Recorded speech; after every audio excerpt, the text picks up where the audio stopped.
Chapter 738. Gongsun Qi was born in the Luo River martial family, the Gongsun family. He was also the disciple of the divine dragon, Ku Ming. His family was rich in knowledge and he was talented. He had achieved extraordinary accomplishments at a young age. It made him arrogant, believing that the heroes of the world were mediocre. Gongsun Qi found it hard to accept that his master had praised Fang Yan and said, "This person is extremely dangerous, far more dangerous than the Azure Dragon when he was at his peak."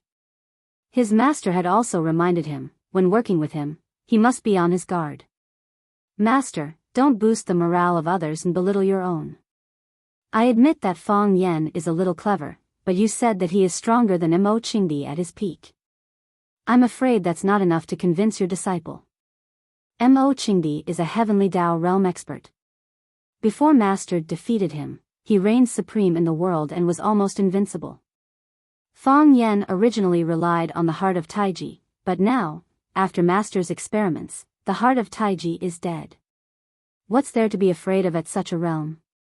It's fine if he doesn't provoke me, but if he dares to pull those annoying tricks in front of me, I'll draw my sword and slay him."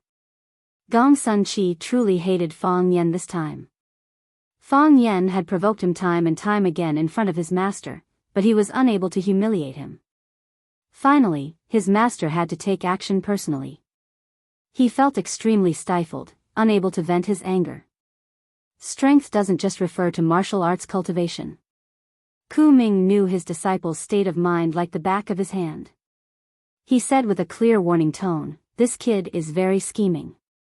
He has the ability to kill invisibly while chatting. I'm not worried about you fighting him head-on. However, carrying out missions is fraught with peril. If he were to use extreme means on you during the mission, how are you to defend against it?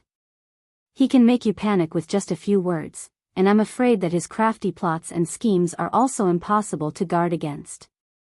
He doesn't dare to fight me head-on, and only knows how to use those underhanded tricks. I look down on such a person." Gongsun Qi sneered. "However, since Master finds him difficult to deal with, I will naturally be careful when carrying out missions. I don't want to fail miserably and become a laughing stock." "That's good." Ku Ming nodded. Gongsun Qi thought of something else and asked, "Master, did you send tea to Fang Yan to test Fang Yan?" With a puzzled expression, Lao Ming said softly, "This kid's realm is rather strange. His Tai Chi heart is clearly dead, but there's surging heat flowing in his body, as if he's in a state of Qi deviation. Maybe he has a cold and a fever," Gongsun Qi said sarcastically. He was not afraid of Fang Yan at all. He was not afraid of Fang Yan who possessed the heart of Taiji, and he was not afraid of Fang Yan whose heart of Taiji had become a dead fetus. "I hope so." He gently tapped his fingers on the table, closed his eyes, and pretended to sleep. After leaving the small divine dragon courtyard, Fang Yan's arms, which were hidden in his sleeves, trembled slightly. Just now, he had been forcefully restraining himself, but now, he could no longer bear it. The dragon god's kung fu was unfathomable. He had only used his finger to flick it lightly, and he had used all his strength to reach out to catch it, but he was still shaken to this extent by the teacup. Walking behind Fang Yan, Qing Miao noticed the strangeness of Fang Yan's arm, but she did not say anything. When Fang Yan spoke, he felt hateful, but when Fang Yan was silent, he felt afraid. When they reached a fork in the road, Fang Yan did not know the direction. Qing Miao quickly stepped forward, and said to Fang Yan, "I'll lead the way." Looking at Qing Miao's graceful figure, Fang Yan followed her into a small red building. The small building was quiet and secluded, and there were no signs of people. Qing Miao swiped the black card at the door of the small building, and the glass door immediately shrank to both sides. Walking forward, there was another glass door. She swiped the card again, and the glass door opened up. There was no trace of its existence. Qing Miao stopped at the door of the elevator. There were no buttons on the elevator. Qing Miao swiped the card on a red dot, and then a silver hole appeared on the wall. Qing Miao moved her eyes over to do a retinal scan, and then the elevator door opened with a ding sound. Qing Miao walked into the elevator, and Fang Yen followed closely behind. The elevator whooshed downwards, and after a few seconds, it stopped. Dang, the elevator door opened, and in front of them was a wide hall. There were many people practicing with equipment in the hall, and there were two men fighting fiercely in the ring. Fang Yen glanced over there, and just happened to see a man with pigtails twisting the arm of a bald strong man. Qing Miao did not take Fang Yen to the hall, but took him to a remote passage.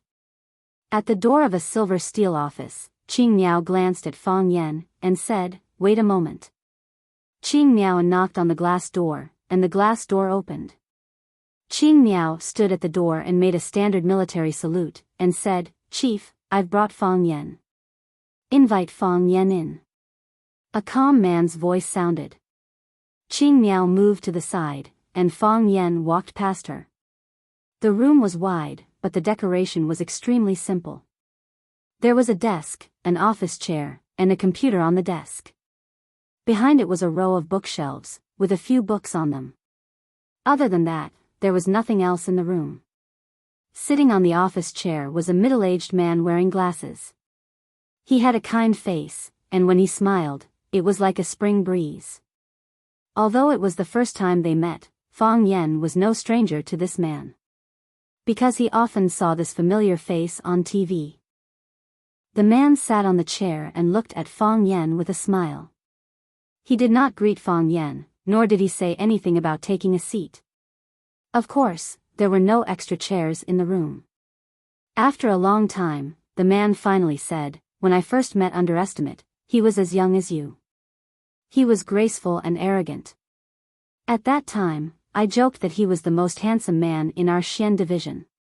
Now that I see Fang Yen, I have the same feeling as when I met Underestimate.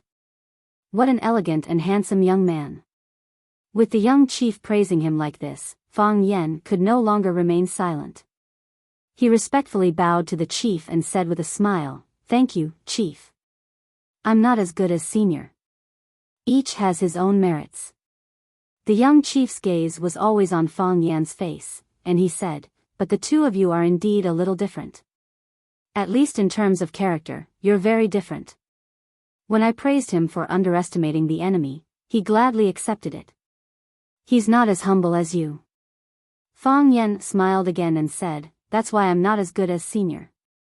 The young chief smiled and shook his head, saying, "Fang Yen, from the time you were born to the time you walked into this office, all your resume is in my computer.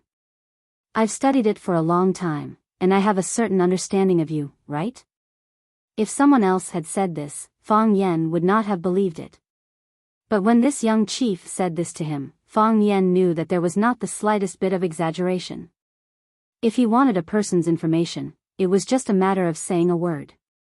"I hope I didn't disappoint the chief," Fang Yen said in a low voice. This was not the time to make jokes. This was not the time to make jokes. "I'm not disappointed," the young chief said with a smile. He pushed away the chair and stood up, striding over to Fang Yen, sizing up Fang Yen, who was a head taller than him at a close distance, and said, "And you're far more outstanding than I imagined. Even more outstanding than Underestimate when he was young. Perhaps in the path of martial arts, Underestimate is more outstanding than you. But that's only because Underestimate is more diligent than you, and wholeheartedly devoted to the pursuit of martial arts. And you? Sometimes I'm really curious, what exactly is in your mind? The things you've experienced, the way you handle dangerous situations, it's really admirable." The young chief looked at Qing Miao and said, "You already know where this place is, right?" "I know," Fang Yen said with a nod. "Qing Miao has already introduced me to her on the way here. She's a very meticulous person. This is the Xian department. I've long heard of her great name, and my heart is still surging with excitement." Qing Miao looked at Fang Yen gratefully. When the young chief asked that question, Qing Miao's heart almost jumped out. She was in charge of receiving people, so she had the responsibility to introduce related matters to him. But because she was full of hostility towards Fang Yen, she had been delaying this responsibility. Later, after entering the Red Wall, she met the Dragon God and his disciple, and this matter was delayed even more.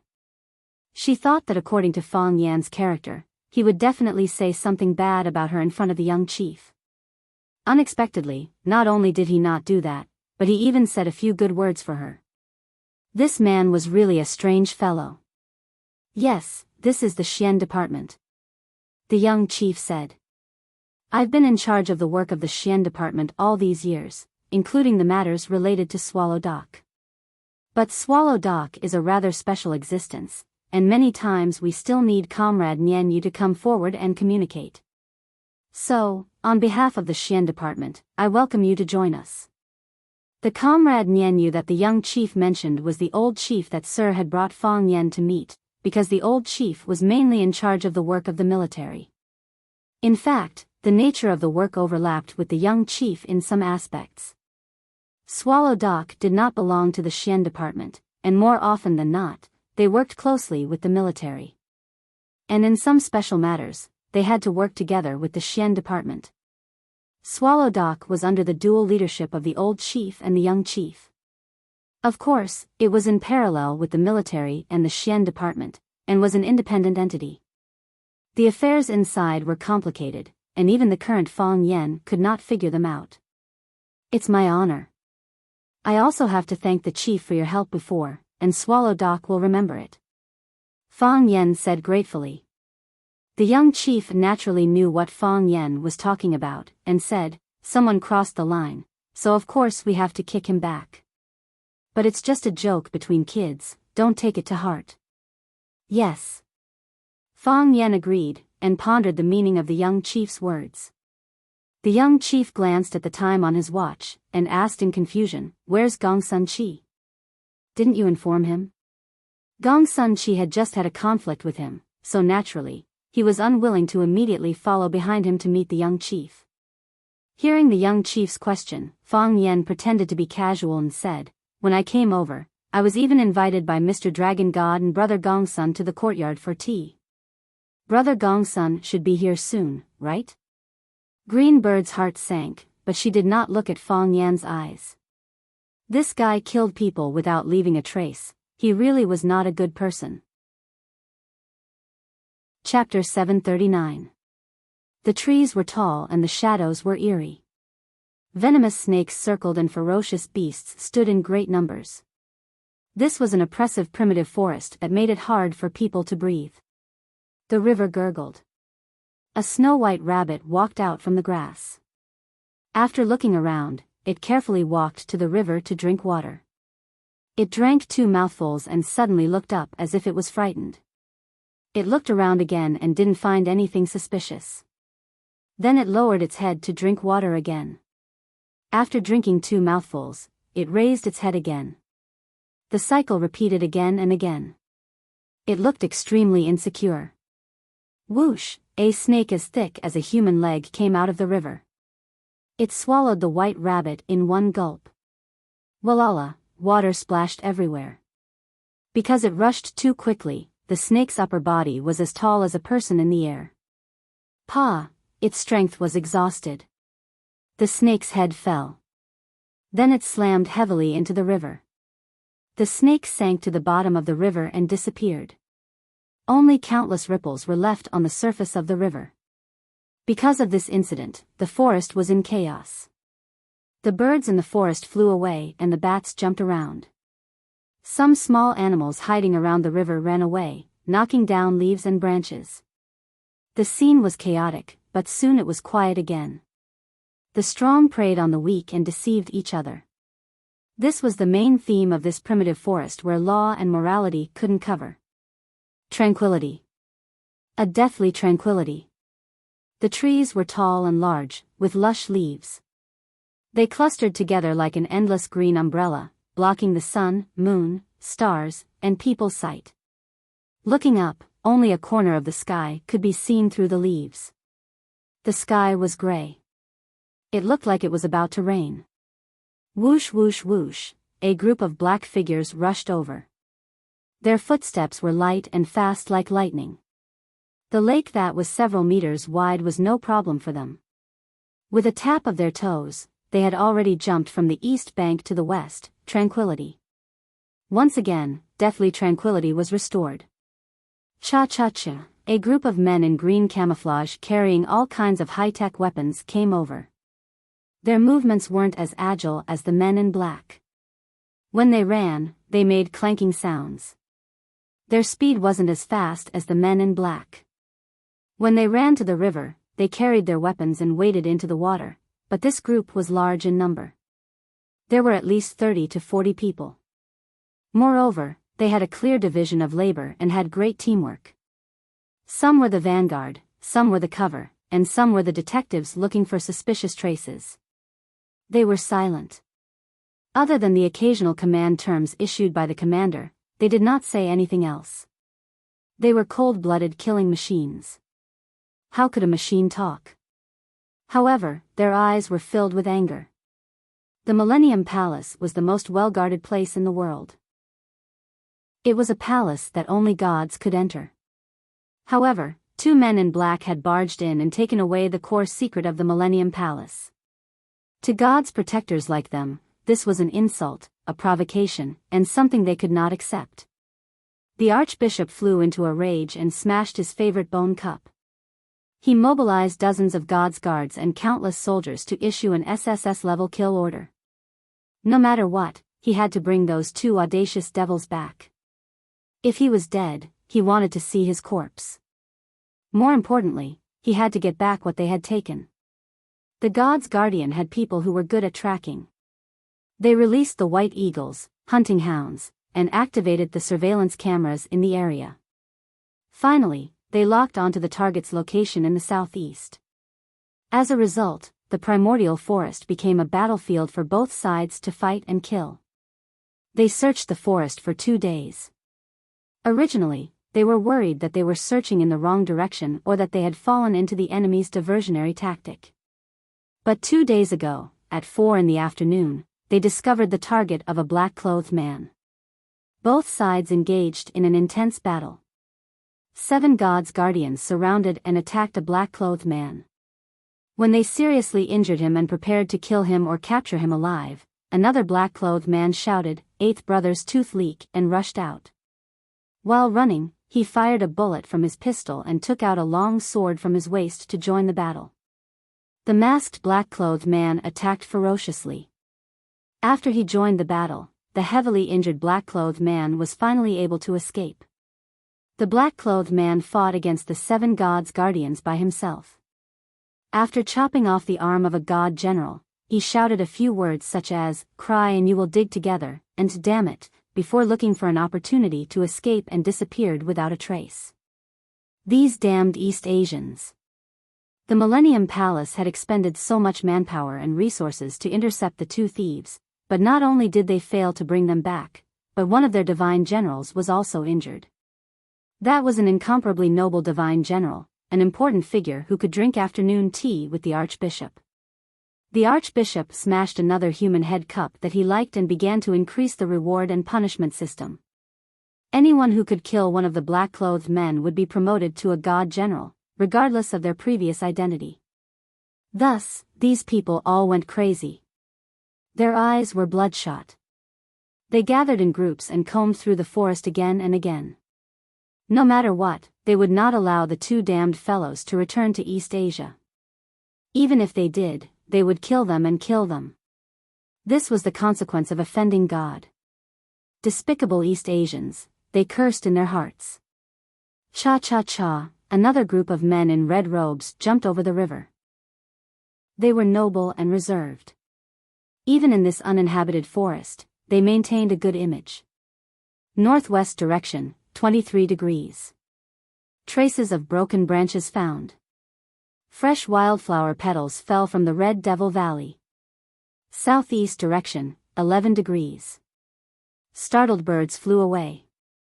Using a language that outsiders could not understand, the earphones in their ears sent out all kinds of information.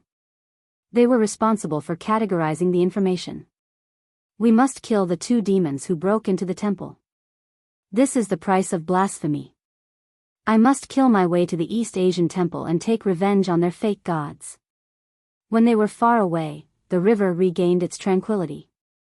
Puff, puff, a string of rapid bubbles appeared in the grass by the river. A face slowly appeared on the surface of the river, like a pale corpse. Whoosh! After listening carefully for a while and finding no dangerous movements, half of his head emerged from the river. No one would have thought that at the place where the white rabbit was drinking, there was a man hiding beside the big snake. Gong Sun Chi climbed out of the river and pulled out the 2 blood-sucking leeches on his body. Then, he looked at the wound on his left rib and frowned. He fought 7 immortal generals alone. When he avoided the joint attack of the first 2 immortal generals, his ribs were accidentally cut by the 3rd immortal general. The 3rd immortal general wanted to stab his heart, but fortunately, he reacted quickly and avoided the heavy blade. Otherwise, he would have been dead by now. Fortunately, Fang Yen returned and rejoined the battle, breaking their siege. If not for Fang Yen, he would have been dead by now. A few days ago, he and Fang Yen met the young chief. Then, they circled around the earth and hid their identities to reach the place where the gods had descended. With the help of a spy, the 2 of them passed through many checkpoints and arrived at the sacrificial temple of Millennium Palace. From there, they stole their target. If they wanted to take the treasure, they would trigger the alarm switch of Millennium Palace. If they did not want to trigger the alarm switch, they could only not touch the treasure. It was not in line with Fang Yen and Gong Sun Chi's character to enter a treasure mountain but not get the treasure. Thus, the 2 of them broke the protective wall and ran away with the treasure. After that, they began to encounter a difficult and dangerous escape. The strength of the enemy was beyond Gong Sun Chi's expectations. Although they had seen a lot of information on people on the plain, in Gong Sun Chi's opinion, it was just some boasting of the Westerners. Only Hua Xia's martial arts were real martial arts, and only Hua Xia's martial arts were real martial arts. Then, he was stabbed into this state. Gong Sun Chi took out a bottle of red potion from the depths of his clothes. He unscrewed the cap and drank half of it. Then, he poured the other half on the wound. After soaking in the river, the red and swollen flesh that was about to burst open immediately began to reduce the inflammation. The wound also began to heal. With the development of modern technology, all kinds of military medicine had magical effects. If he did not use this medicine to stop the bleeding, he would have been eaten by all kinds of snakes and crocodiles when he was soaking in the river. For a martial artist of Gong Sun Chi's level, this kind of wound was not life-threatening. However, in this primitive old forest, with so many people chasing after him, this wound was very fatal. He could not use too much force or too much qi. If he used too much force or qi, the wound would be torn open. At that time, blood would flow out. He would bleed all the way as he ran. Even if he did not die from bleeding, the blood that flowed out would be the best guide. It would bring a large number of immortal generals and death warriors. Crack. The sound of the grass's soft body being stepped on could be heard. Gong Sun Chi held the dagger in his hand. His body leaped high like a cheetah and stabbed in a certain direction in the forest behind him. Crash. A man in black rolled out and said in a low voice, "It's me." Gong Sun Chi stopped attacking and looked at Fang Yen in surprise. Since he separated from Fang Yen 2 days ago, he had not heard from him. He thought that he had already fled back to his country. Wasn't this what he was capable of doing? Now that it seemed that Fang Yen had returned, he could not hide the joy in his heart. Meeting an old friend in a foreign land, even if it was a familiar idiot, was something to be happy about. Chapter 740. In Gong Sun Chi's eyes, Fang Yen was indeed an idiot. You dared to challenge your own master with that small physique of yours. If I were my master, I would have slapped you to death with one palm. How could I allow you to humiliate me like this? Some people say that a brother is someone you can trust with your back on the battlefield. Gong Sun Chi and Fang Yen were not brothers, so he would not trust his back to the other. Fang Yen would take a knife for his brother, but Gong Sun Chi had 100% reason to believe that he would stab him a few times. Gong Sun Chi did not like Fang Yen, not in the past, and not now. He did not like him before he boarded the plane, and he did not like him after he landed. At first, he did not like him because of the great hatred between the two families. His master, the dragon god, had painstakingly defeated Enchanting, the green dragon, and broke Enchanting's tendons. This caused Enchanting to become a cripple, and also caused the Fang family's luck to plummet. Although the dragon god had painstakingly defeated Enchanting, this did not stop Gongsun Qi from hating and viewing Fang Yan as an enemy. Because he knew that the Fang family would never forget this hatred, and they would definitely find a way to seek revenge. This was also the reason why people in ancient times liked to play the game of cutting the weeds and eliminating the roots. Later on, he did not like him because he did not like Fang Yan as a person. He felt that Fang Yan was too proud, too arrogant, and did not understand the principles of how to conduct oneself. His master was the dragon god, and it was natural for him to be proud and arrogant. Your senior brother Enchanting has become a useless drunkard. What is there for you to be proud of? When you meet me, you call me brother, and when you eat, you give me a toast. Isn't this a matter of course? What he hated the most was the way Fang Yan spoke, as if every word and sentence carried a halo of mockery. If you could listen to his complete sentence and still resist the urge to cut him in half, it proved that you were very good at keeping your composure. A battle of words. He did not understand the weight of these words before. In the past, he didn't understand the weight of these words. Ever since he met Fang Yan, he deeply understood that some people were really King despicable.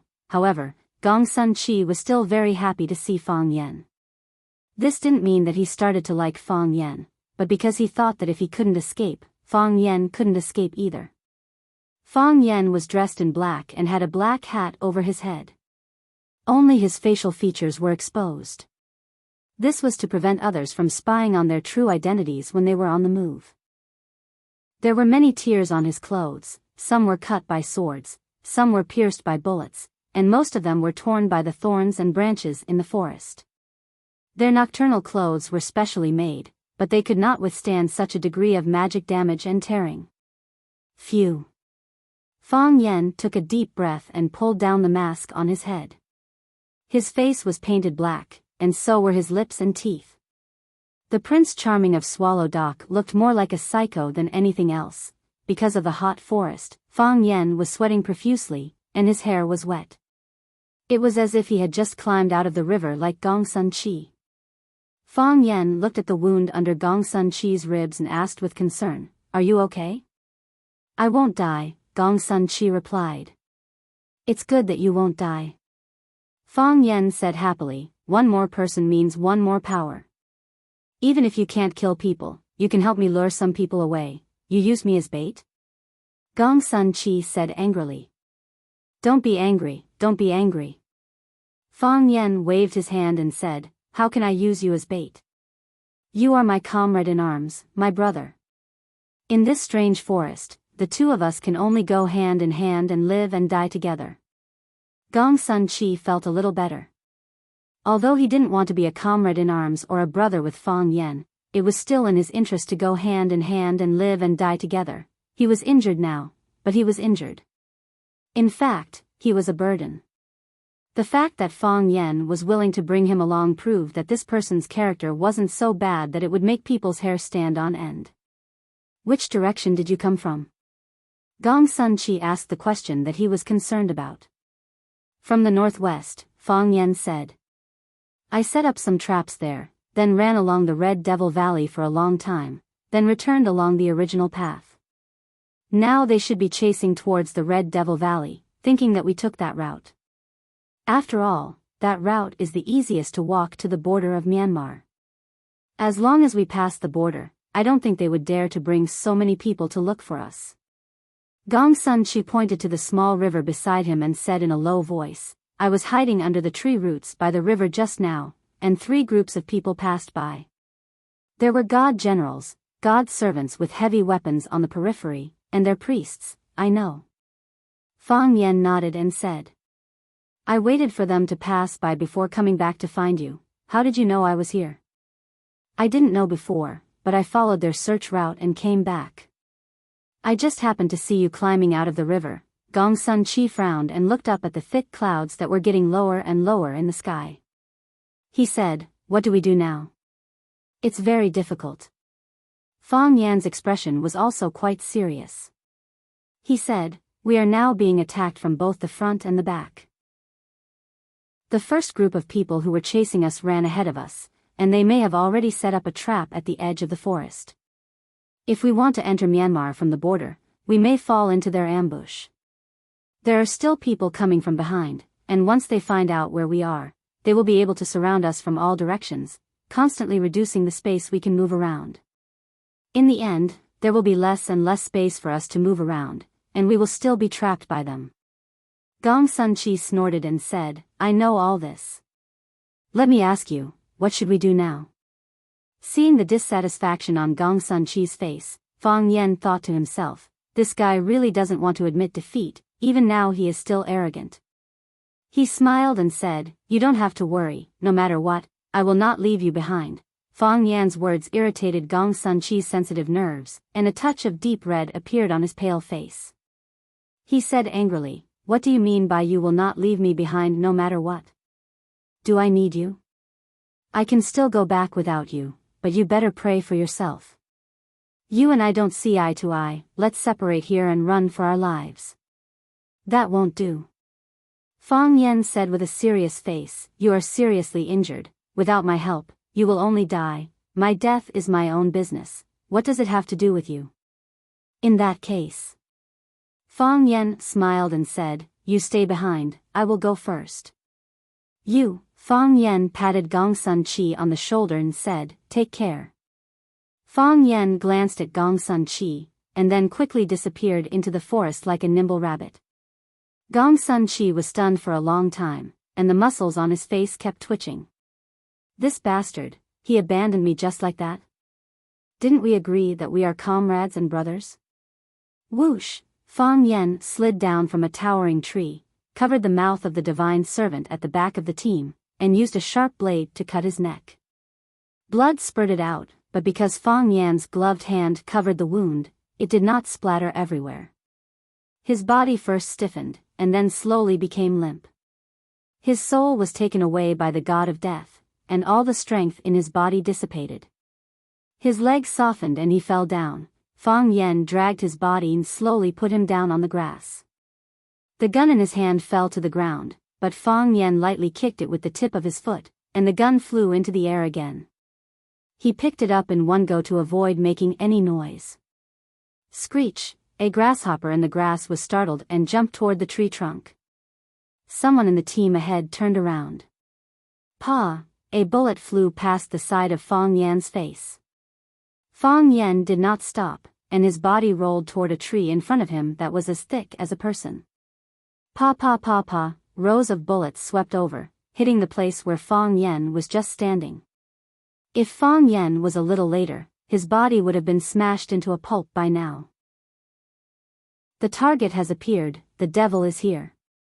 Someone shouted. The soldiers immediately found cover and began to bombard the tree that Fang Yan was hiding in. The bark of the tree was smashed, the trunk was riddled with countless holes, and the weeds under the tree were charred black. However, there was no sound behind the tree, as if the target had been killed. The commander issued a ceasefire order, and all the divine servants in the bunkers immediately stopped firing. They waited quietly, waiting for news of Fang Yan's escape or his death. Unfortunately, after waiting for a long time, there was no movement behind the tree. There was a deathly silence. The commander spread his fingers and clenched them into a fist. The soldiers understood and immediately spread out, walking toward the tree step by step. Pa! A sound came from behind them. They quickly turned around, raised their guns, and fired at the source of the sound. Pa pa pa pa! Bullets flew, and the black shadow disappeared in a flash. Another divine servant's corpse was left on the ground. That damned devil, he had somehow sneaked up behind them. The commander was furious. He raised his arm and waved it in the air. The divine servants understood the commander's intention, and they turned around and rushed toward the place where the black shadow disappeared. They fired as they ran, but did they find any trace of the target? Maybe they would be lucky and hit the devil's head or heart? Fang Yen ran through the dense forest and returned fire with his gun. Eighth brother's teeth. Fang Yen roared angrily. He felt that his Japanese was getting better and better, at least this sentence was very good. Chapter 741. Sweat and blood mixed together, turning into a pungent smell that even Fang Yen himself could not accept. This smell was strong for a long time, and it was difficult to hide from the hounds and the white eagles. All the disguises and traps that Fang Yen had set up previously were no longer effective, and the divine generals and priests who had received the request for reinforcements were gathering here on a large scale. They surrounded Fang Yen from all directions according to the satellite positioning system, and were constantly compressing the space that Fang Yen could move in. When the space became smaller and Fang Yen had no place to hide or take a detour, the only thing that awaited him was death. Or something even more terrifying and cruel than death, capture alive. The killing was intense. Fang Yan's gun had long been emptied of bullets, and he did not have a magazine that could be changed, so he could only use it as a heavy weapon and throw it out to smash people. For an expert of his level, even falling leaves and falling flowers could hurt people, let alone such a heavy metal weapon. Therefore, when he used the empty gun to smash the head of a divine servant, causing him to fall to the ground with his face covered in blood, his body had already burrowed into a dense wild banana bush. He's a demon, kill this demon. Requesting reinforcements, he ran into the banana forest, reporting the latitude. Everyone spread out, be careful of his sneak attacks. This small team originally had more than 20 people, but in the process of chasing Fang Yen found an opportunity to kill more than a dozen of them. They only had about 10 people now, and they were in hot pursuit, waiting for reinforcements. The divine generals and priests would also know their current movements based on the satellite positioning system on them. In addition, they had to be on guard against Fang Yan's counterattack and the annihilation of the entire team. They were not afraid of death, and they had long given their lives and everything to the gods, but they did not want to die in the hands of a demon. Fang Yen used his brilliant skills and sharp killing methods to obtain their recognition, and became the demon, in their words. The sky was getting darker, and the air was getting thicker. They were no longer breathing fresh oxygen, but an unknown substance that was warm like burning gypsum. It was going to rain. Let's have a rain, Fang Yen thought to himself. His body could adapt to any kind of environment, but he really didn't like this kind of suffocating work, as if he was fighting for his life in a huge wet spider web that he couldn't break free from. The banana trees were tall and dense. Large patches of leaves connected to form a barrier, blocking the vision of those who came later. The group of divine servants rushed in and found that they had lost track of Fang Yen. The commander gestured for everyone to be careful and then divided the remaining team members into 3 groups. He led one group to the center line, while the other 2 formed a fan-shaped encirclement on the left and right, heading deeper into the darkness. Swoosh! A colorful venomous snake that was more than a meter long slithered down from the top of the banana tree and pounced toward the commander who was walking at the front. It opened its sharp mouth and bit towards the commander's neck with its long and sharp fangs. Screech! A red light flashed. The commander held a gun in one hand and a tri-edge bayonet in the other. When the venomous snake pounced, he took out the bayonet and cut off the venomous snake's head. For people like them, this kind of monster really didn't have any deterrence. The snake's blood spurted out. He liked the refreshing feeling of cleanly cutting off the target's head. It would have been even better if he had cut off the heads of the 2 men in black. Just when he was praising himself in his heart, a crisis came. Fang Yen, who had disappeared without a trace, reappeared. He leaped up from the hole covered in dried leaves and crawled on the ground like a giant lizard. He stabbed the dagger in his hand at the lower 3 arteries of the divine servants. Whoosh, whoosh, whoosh, he stabbed 3 times. 3 divine servants covered their crotches and rolled on the ground. The 3 men lost the joy of being a man and were castrated by him. Pa pa pa, a dense barrage of bullets flew towards Fang Yan's body that was rolling on the ground. Fang Yen rolled on the ground twice and his body once again disappeared from their sight. He's a damned devil. They cursed angrily. Fang Yan's speed was too fast, so fast that it was simply unbelievable. When they discovered him, he had already rushed in front of them and killed them. When they raised their guns to counterattack, he disappeared again. This was not an opponent of the same level at all. Before the arrival of the black-robed divine generals and red-robed high priests, these divine servants were just a group of pitiful cannon fodder used to restrain the enemy. Just when these divine servants shouted and wanted to chase after him, Fang Yen turned around and attacked again. Screech! He threw the dagger in his hand and stabbed it into the throat of a divine servant. The divine servant covered his throat, and before he could fall to the ground, he had already flashed past him, pulled out the dagger from his throat and stabbed the chest of another divine servant. Fang Yen had to get rid of all these people. He knew that they had tracking devices on them. He didn't want them to follow him like a pack of wild dogs. Once again, the battle became intense. Gong Sun Chi was lying in a hidden tree hole, his mouth quickly chewing a ripe wild banana. He didn't escape in the direction that Fang Yen had left. Instead, he found a more secluded tree hole nearby to hide. Now was the time when the divine servants and divine generals of the Millennium Palace were searching for him. His physical condition wasn't very optimistic. If he encountered a situation where there were 7 against 1 again, he wouldn't be able to hold on. Of course, even if he encountered 1 or 2 divine generals, his situation wouldn't be optimistic either. However, he wouldn't admit this point. The injury under his armpit was very serious. Not only was his flesh cut, but even his bones were injured. Although he had used an effective genetic agent to heal the wound, it was only on the surface. The internal injury still couldn't be healed, and it would take a long time to recover. He couldn't use force or chi, and there were strong enemies in front of him and pursuers behind him. In such a dangerous ancient forest, there weren't many options left for him. Am I going to die? Gong Sun Chi suddenly had this thought. Tui tui tui. Gong Sun Chi hurriedly chased this inauspicious thought out of his head. How could he die? He was the disciple of the dragon god. He was a genius, wise, and powerful. He hadn't reached the peak of his life yet. How could he die? Before coming out to carry out the mission, he never thought about the word death. Because he felt that such a thing was very far away from him. Who could kill him in this big world? But now, he had no choice but to face such a tragic and bitter problem. He could really be killed. In this strange ancient forest where there was only killing and no humanity, he had no one to rely on and was seriously injured. His only teammate. Thinking of Fang Yen, Gong Sun Chi gritted his teeth in hatred. That bastard, he abandoned his comrade just like that and ran away on his own?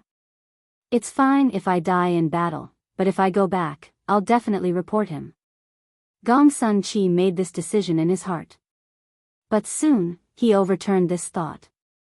If he went back and reported that Fang Yen had heartlessly abandoned his comrade, wouldn't that be admitting to the higher-ups that he was inferior to Fang Yen and that he had to rely on Fang Yan's help during the mission to return?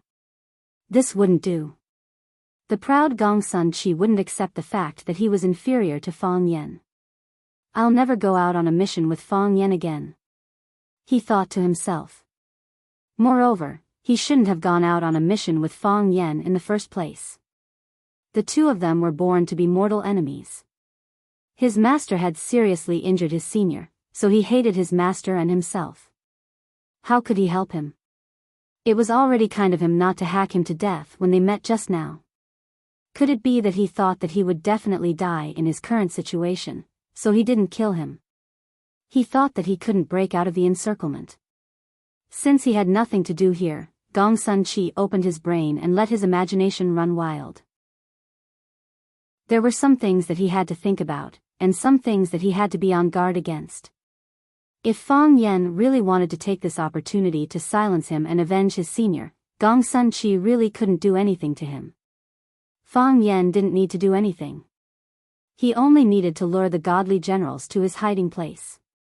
Thinking of this possibility, he quickly peeked outside the tree hole. With just a glance, he really did see 2 men in black robes walking towards him. They might have already discovered his whereabouts and were creeping towards him, trying to catch him off guard. Their black boots made no sound as they stepped on the grass. Even the most agile rabbit would make a louder sound than them. Gong Sun Chi threw away the banana peel in his hand and gripped the long sword at the side tightly. He was the disciple of the dragon god. Even if he died, he would die in battle. With this thought, he dashed out of the tree hole with his long sword and ran towards the forest on the left. When the two godly generals realized that their target had escaped, they didn't hide their whereabouts anymore. With a flap of their black robes, they chased after Gong Sun Chi. The two of them attacked from the left and right, one wielding a long sword and the other a trident, forming a perfect killing formation that was hard to defend against. Gong Sun Chi felt danger. He dashed a few steps forward and ran towards a tree that was more than a meter wide. He rushed up the tree trunk and ran straight towards the top of the tree. The black-robed godly general chased after him. The two of them continued to attack Gong Sun Chi from the left and right. When Gong Sun Chi was about to reach the top of the tree, he leaped forward. Riding on the wind on his sword, he was like an exiled immortal. Chapter 742. Blood, drop by drop, dripped down. The emerald green grass beneath his feet was dyed red, and even the moist soil was once again diluted into a puddle of mud. Because he had exerted too much strength, the wound under Gong Sun Chi's right rib was pulled open again. Blood seeped out from the wound and soaked his clothes, then dripped down from the corner of his clothes to the ground. His eyes were like a wolf's as he stared at the two men in black robes in front of him. They were two tall, blonde men with pale skin and deep eyes that glowed with a green light. Gong Sun Chi was a wolf, a ferocious and relentless wounded wolf that would fight to the death. They were also like wolves, greedy, noble, and bloodthirsty wolves. Gong Sun Chi held the sword in his right hand. The body of the sword, called cloak, was trembling slightly, and a pool of blood flowed out from the groove of the sword, then flowed down the tip of the sword. The blood on the sword was the enemy's blood. Gong Sun Chi desperately stabbed the divine general with Neptune's trident, and paid the price of being ruthlessly slashed by the other divine general with a long saber. That saber slashed his back, and he couldn't check the wound, but he could feel the flesh on his back being flipped open, and blood spurting out like a fountain. If it wasn't for his excellent dodging skills, he would have been slashed in half by that divine general. These divine servants indeed had powers that were incomprehensible to the outside world. Gong Sun Chi's legs were weak, and he felt that he could fall at any time. He had used up all the strength in his body, or rather, all the strength in his body had been used up along with the blood that flowed out. In these 2 days, he had lost too much blood. Because of his severe injuries, every movement he made required more than 10 times the strength than before. He used his strong willpower to control his body, as well as the pride that made him feel superior at all times. He didn't want them to tremble too obviously, because that would be very embarrassing for him. Yes, he was such a proud man. In the Xian department, he was very proud because his master was the divine dragon. In front of Fang Yan, he was very proud because his master was the divine dragon. He was equally proud in front of these divine generals of the Millennium Palace because his master was the divine dragon, the most powerful man in Huaxia, these clowns. His expression was cold, but his heart was filled with disdain for these people. If I hadn't been injured, if I had been at my peak, would have killed all of you with a swift knife. He knew that he couldn't bear the next charge in his current condition. However, the two immortal generals were still alive. Puff. Gong Sun Chi spat out a mouthful of blood. Blood dyed his mask red, leaving a choking sour taste in his throat. He reached out, pulled off his mask, and threw it away. He faced the two divine generals with his cold, handsome face. Am I going to die? Gong Sun Chi muttered to himself. He took out a black ribbon from his bosom and used it to tie the sword tightly to his right hand. Because his hands had no strength left, he was afraid that he would throw the sword out when he slashed. As long as this arm was still in his body, he hoped that the cloak sword would still be in his hands. This was the dignity of a swordsman. Master, I'm sorry. Gong Sun Chi said with a face full of guilt. You're the number one in Huaxia, but I didn't even get to learn 1/10,000th of your martial arts. I wanted to challenge the heroes of the world after I mastered the martial arts and make a name for myself. It seems like I won't have the chance to do so now. That's good too. I'll take it that you don't have a disappointing disciple like me. He thought of Fang Yen again. He really hated this guy. However, at this moment, he still hoped that he could escape from this dangerous place and return safely. What an annoying guy. Gong Sun Chi thought to himself. However, I still hope that you will be able to return safely. Because only then will we be able to return the treasures we stole, and only by returning the treasures will we be able to complete our mission. Even if I die, it won't be in vain. He tied the black ribbon into a dead knot, then used his teeth to pull it hard. Tui, he spat out a mouthful of saliva, then bent his body slightly and leaned his upper body forward in a charging posture. In his current state, it was already difficult for him to defend against the encirclement of the two divine generals. As long as they charged again, he would be chopped into meat paste. However, the remaining energy in his body was just enough for him to make one more attack, an attack with no chance of survival. Even if he died, it would be because he killed the enemy first, and then get killed. Thinking about it, he still felt embarrassed. But, what could he do? To Gong Sun Chi, this was the most dignified way to die. Master. Gong Sun Chi thought for a while, then said in a deep voice, I can't kowtow to you anymore. He tightened his grip on the long sword in his hand, then rushed towards the two impatient divine generals. Rumble, a sudden clap of thunder tore through the sky, and a majestic rain poured down. Whoosh, the curtain of rain covered the heaven and earth, as if the whole world was covered by this rain of arrows. Swoosh, Gong Sun Chi fell to the ground, panting, his whole body submerged in the muddy water. There were countless wounds on his body, and a few of them had penetrated deep into his internal organs. The muddy water is too dirty, and the posture is too unsightly. Gong Sun Chi felt very uncomfortable. He really wanted to ask the two divine generals if they could help him up, or change his posture. On one hand, there was a language barrier, and on the other hand, he was even more unwilling to ask for help. I'm going to die anyway, and no one will see me when I die. He comforted himself. Kacha, the man holding the trident, walked towards him step by step. Kacha, Kacha, his boots stepped on the muddy water, making a piercing sound. Where is the divine weapon? He asked in a language that no one could understand. Gong Sun Chi lay there motionlessly, thinking, is this guy an idiot? If you don't speak the Hua Xia language, who knows what you're saying? Hand over the divine weapon, or you'll go to hell. Gong Sun Chi closed his eyes powerlessly. He could feel the sharp weapon in the man's hand. Kacha, the man in black, raised the trident high and smashed it towards Gong Sun Chi's head. Swish, a silver light flashed, and the man's raised arm fell to the ground, along with the trident in his hand. The divine general holding the long blade was shocked, and rushed towards the man in black who had suddenly appeared.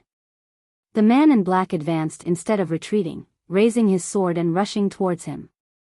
Kacha, the two brushed past each other. The man in black looked at him with a face full of unwillingness, unable to believe what had happened in front of him. Crack, the man in black's body was split into two, and the lower half of his body was still standing. Fresh blood sprayed into the air, and then it was slapped down by an even denser rain. The man with the trident looked at his arm that had been split in two, but he didn't feel any pain. He was stunned for a moment, and then the red light in his eyes blazed. Roar. Charge. His body leapt high into the air, and his good arm clenched into a fist. The fist carried a strong gust of wind, and countless raindrops smashed towards the man in black's head. Swish, another silver light flashed. The divine general's other arm was also cut off. His body flew past the man in black, blood spurting out of his body. Swish, swish, swish, swish, the man in black's body counterattacked, and he chased after him, striking continuously. When he stopped moving, the divine general's body could no longer stand up. What happened? Gong Sun Chi opened his eyes. I'm still alive? Crack, crack, someone walked towards him step by step, and then stood in front of him. He wanted to look up, but he didn't even have the strength to do so. Half of his face was buried in the muddy water, and he struggled to breathe. If the rain had been any heavier, his whole head would have been buried. At that time, even if the divine general of Millennium Palace didn't kill him, the rain would. "Are you all right?" A familiar voice sounded by his ear. Gong Sun Chi's mind shook, and his groggy consciousness became much clearer. "Fang Yan?" he asked aloud. He didn't speak when facing those divine generals, because he was worried that his words would expose his nationality. "It's me." Fang Yan pulled down the mask on his face, and looked at the motionless Gong Sun Chi, and asked again, "Are you all right? What do you think?" Gong Sun Chi said through gritted teeth. "He's already like this. Do you think I don't look like I'm fine? I think something is wrong." Fang Yan said seriously. "I'll pull you up." "Go ahead and pull me up. Do you think I'll refuse such a request?" Thus, Fang Yan reached out and pulled Gong Sun Chi out of the muddy water. He leaned his upper body against a tree, and took out some ointment from his pocket to treat him. "You don't look good," Fang Yan said as he inspected the wounds on his body. "Why did you come back?" Gong Sun Chi stared at Fang Yan and asked. Fang Yan's arrival gave him a glimmer of hope. He knew that perhaps he wouldn't die. "I hate you very much," Fang Yan said. As he spoke, he poured the potion in the bottle on the biggest wound on Gong Sun Chi's body. One bottle of potion wasn't enough, and 2 bottles weren't enough either, so he took out all the potions he had. After thinking about it, he stuffed another bottle back. "I also know you hate me," Fang Yan said. "I do hate you." Gong Sun Chi's voice was weak, but he said stubbornly. "But I still don't want you to die," Fang Yan said in a deep voice. "You and your disciple owe me, I'll get it back from you. But now, I can't let you be killed by these foreigners. I've said it before, we're brothers, comrades in arms." Gong Sun Chi's eyes were moist, and there was something tickling his throat, making him want to say something. "You don't have to say anything, I can understand your feelings at this moment. I know, what I'm doing is quite touching." Fang Yan patted his shoulder gently and said. "I'm lying in the muddy water and can't move." Gong Sun Chi's voice was bitter, hidden in the sound of the wind and rain, emerging bit by bit. "Don't tell anyone."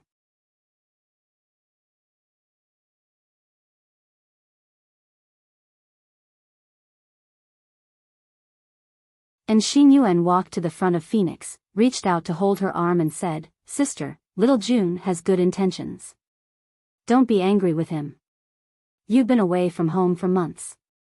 Everyone's worried about you. It wasn't easy for us to find this place. We just want to bring you back. Sister, why don't you come back with us?" The Phoenix shook her head and said, "This is my home. Where else should I go?" "Sister, you don't really want to be a nun, do you?" And Xing Yuan felt that this was a very difficult thing to understand. What reason did a family like theirs have to run to become a vegetarian nun? "If my heart is dead, going back will be painful. It's better to be a monk and end my life here," said the Phoenix with a firm attitude. Ting stood in the distance and looked at his sister, and Xiao Xiao. He hadn't seen her for a while. Her appearance had become thinner, but her facial features were still as delicate as water. She wore a loose robe and gave off an ethereal feeling. However, her eye sockets were deep and dark. It seemed that the quality of her sleep these days was very poor. What was it that made her give up hope in life and still couldn't sleep in this pure Buddhist land? Because Ting's ability and wisdom were not enough to shoulder the heavy responsibility of the family, there were many things he didn't know. Although he had some guesses in his heart, compared to the actual situation, it was still worlds apart. If he knew the truth, why would he provoke and curse Fang Yan when he met him at the palace hotel? Ting looked at Xiao Xiao and said softly, "Sister, come back with me." "Brother." The Phoenix glanced at Ting and said, "I've already made up my mind. Don't force me, okay? Take it as the last thing I ask of you." You should know that no one will accept your decision, Enchanting said in a deep voice. The daughter of the Yin family has never become a nun. Do you know what other people think of us after this happened? Go back. If there's anything, explain it to your family. Grandpa, Grandma, and the elders in the family all like you. How could they bear to let you suffer any grievances? They all like you, how could they bear to let you suffer any grievances? Hearing this, tears were about to flow out of the phoenix's eyes. Could it be that what she had endured was still not grievance? Because of the interests of the family, she couldn't be with the boy she liked. Because of their decision, she had to act with a man she didn't like. Or was it because they were powerless when the man they deeply loved was in danger? If these weren't grievances, then what were they? Was it harm? Was it murder? Yes, they had already killed their feelings, killed their hearts, killed their hopes for the future. Killed the sunlight, the rain, the flowers, the birds, and the insects. Her world was a sheet of darkness. There are some things. Phoenix tried hard not to cry out loud. After this period of adjusting her state of mind and the power of the Buddhist scriptures, she was able to remain calm at this time. She raised her head, not letting the tears fall down from the corner of her eyes, and said, I can't explain it clearly. Xiao Xiao. Enchanting was a little angry, and said, What is it? Why can't you explain it clearly? We are all a family. If there's anything, we should bear it together. It's much better than you keeping it in your heart, right? I know, isn't it because of a man? I told you long ago that Feng Yan isn't a good person. I told you to keep your distance from him, but you didn't believe me. But it doesn't matter, you are still young. How did that sentence come about? Which woman hasn't fallen in love with a few idiots when they are young? Just treat him as an idiot who doesn't know how to cherish you. After a pause, Enchanting said, The last time we met, I already taught him a lesson for you. If you still feel suffocated, wait until we return to Yanjing, Shaojun and I will find him for a fight. I don't believe that a poor kid from a mountain village like him can challenge our family. You went to look for Feng Yan? The phoenix was shocked. Since I met him, I naturally had to teach him a lesson, Enchanting said confidently. Since he dared to do it, why would he be afraid of others talking about him? You. Phoenix was so angry that she couldn't speak. She said, What right do you have to find trouble with him? Xiao Xiao. Enchanting's face was pitch black, and he said angrily, How can you speak to your brother like that? Even now, you are still speaking for him? Phoenix sighed softly, and said, Forget it, you can go back. She looked at Shaojun and Xinyuan, and said, I appreciate your kindness, but I really don't want to go back. That family can't accommodate me. Sister, just go back with us. And Xinyuan grabbed Phoenix's arm, wanting to forcefully drag her back. Xinyuan. Phoenix calmly looked at Xinyuan, and said, Do you want me to die? Sister, I can't go back. Phoenix smiled miserably. If I go back, I will die. I will really die, Enchanting left with his cousins, full of anger and unwillingness. However, when they left, they still wrote a large check to Lotus Temple, hoping that the temple could improve their living conditions. In any case, they didn't want Phoenix to suffer too much here. What they didn't know was that Phoenix's grievance wasn't in the clothing, food, and shelter, but in her heart. After sending off Enchanting and the others, Phoenix closed the temple door, and supported the old nun to walk to the temple hall. Master Jinghui, they were too rude, are you okay? Wholeheartedly devoted to Buddha, one's saliva will dry by oneself. How can I lower myself to the level of these secular people? The old nun smiled and waved her hand. But do you really want to spend the rest of your life in this lotus temple?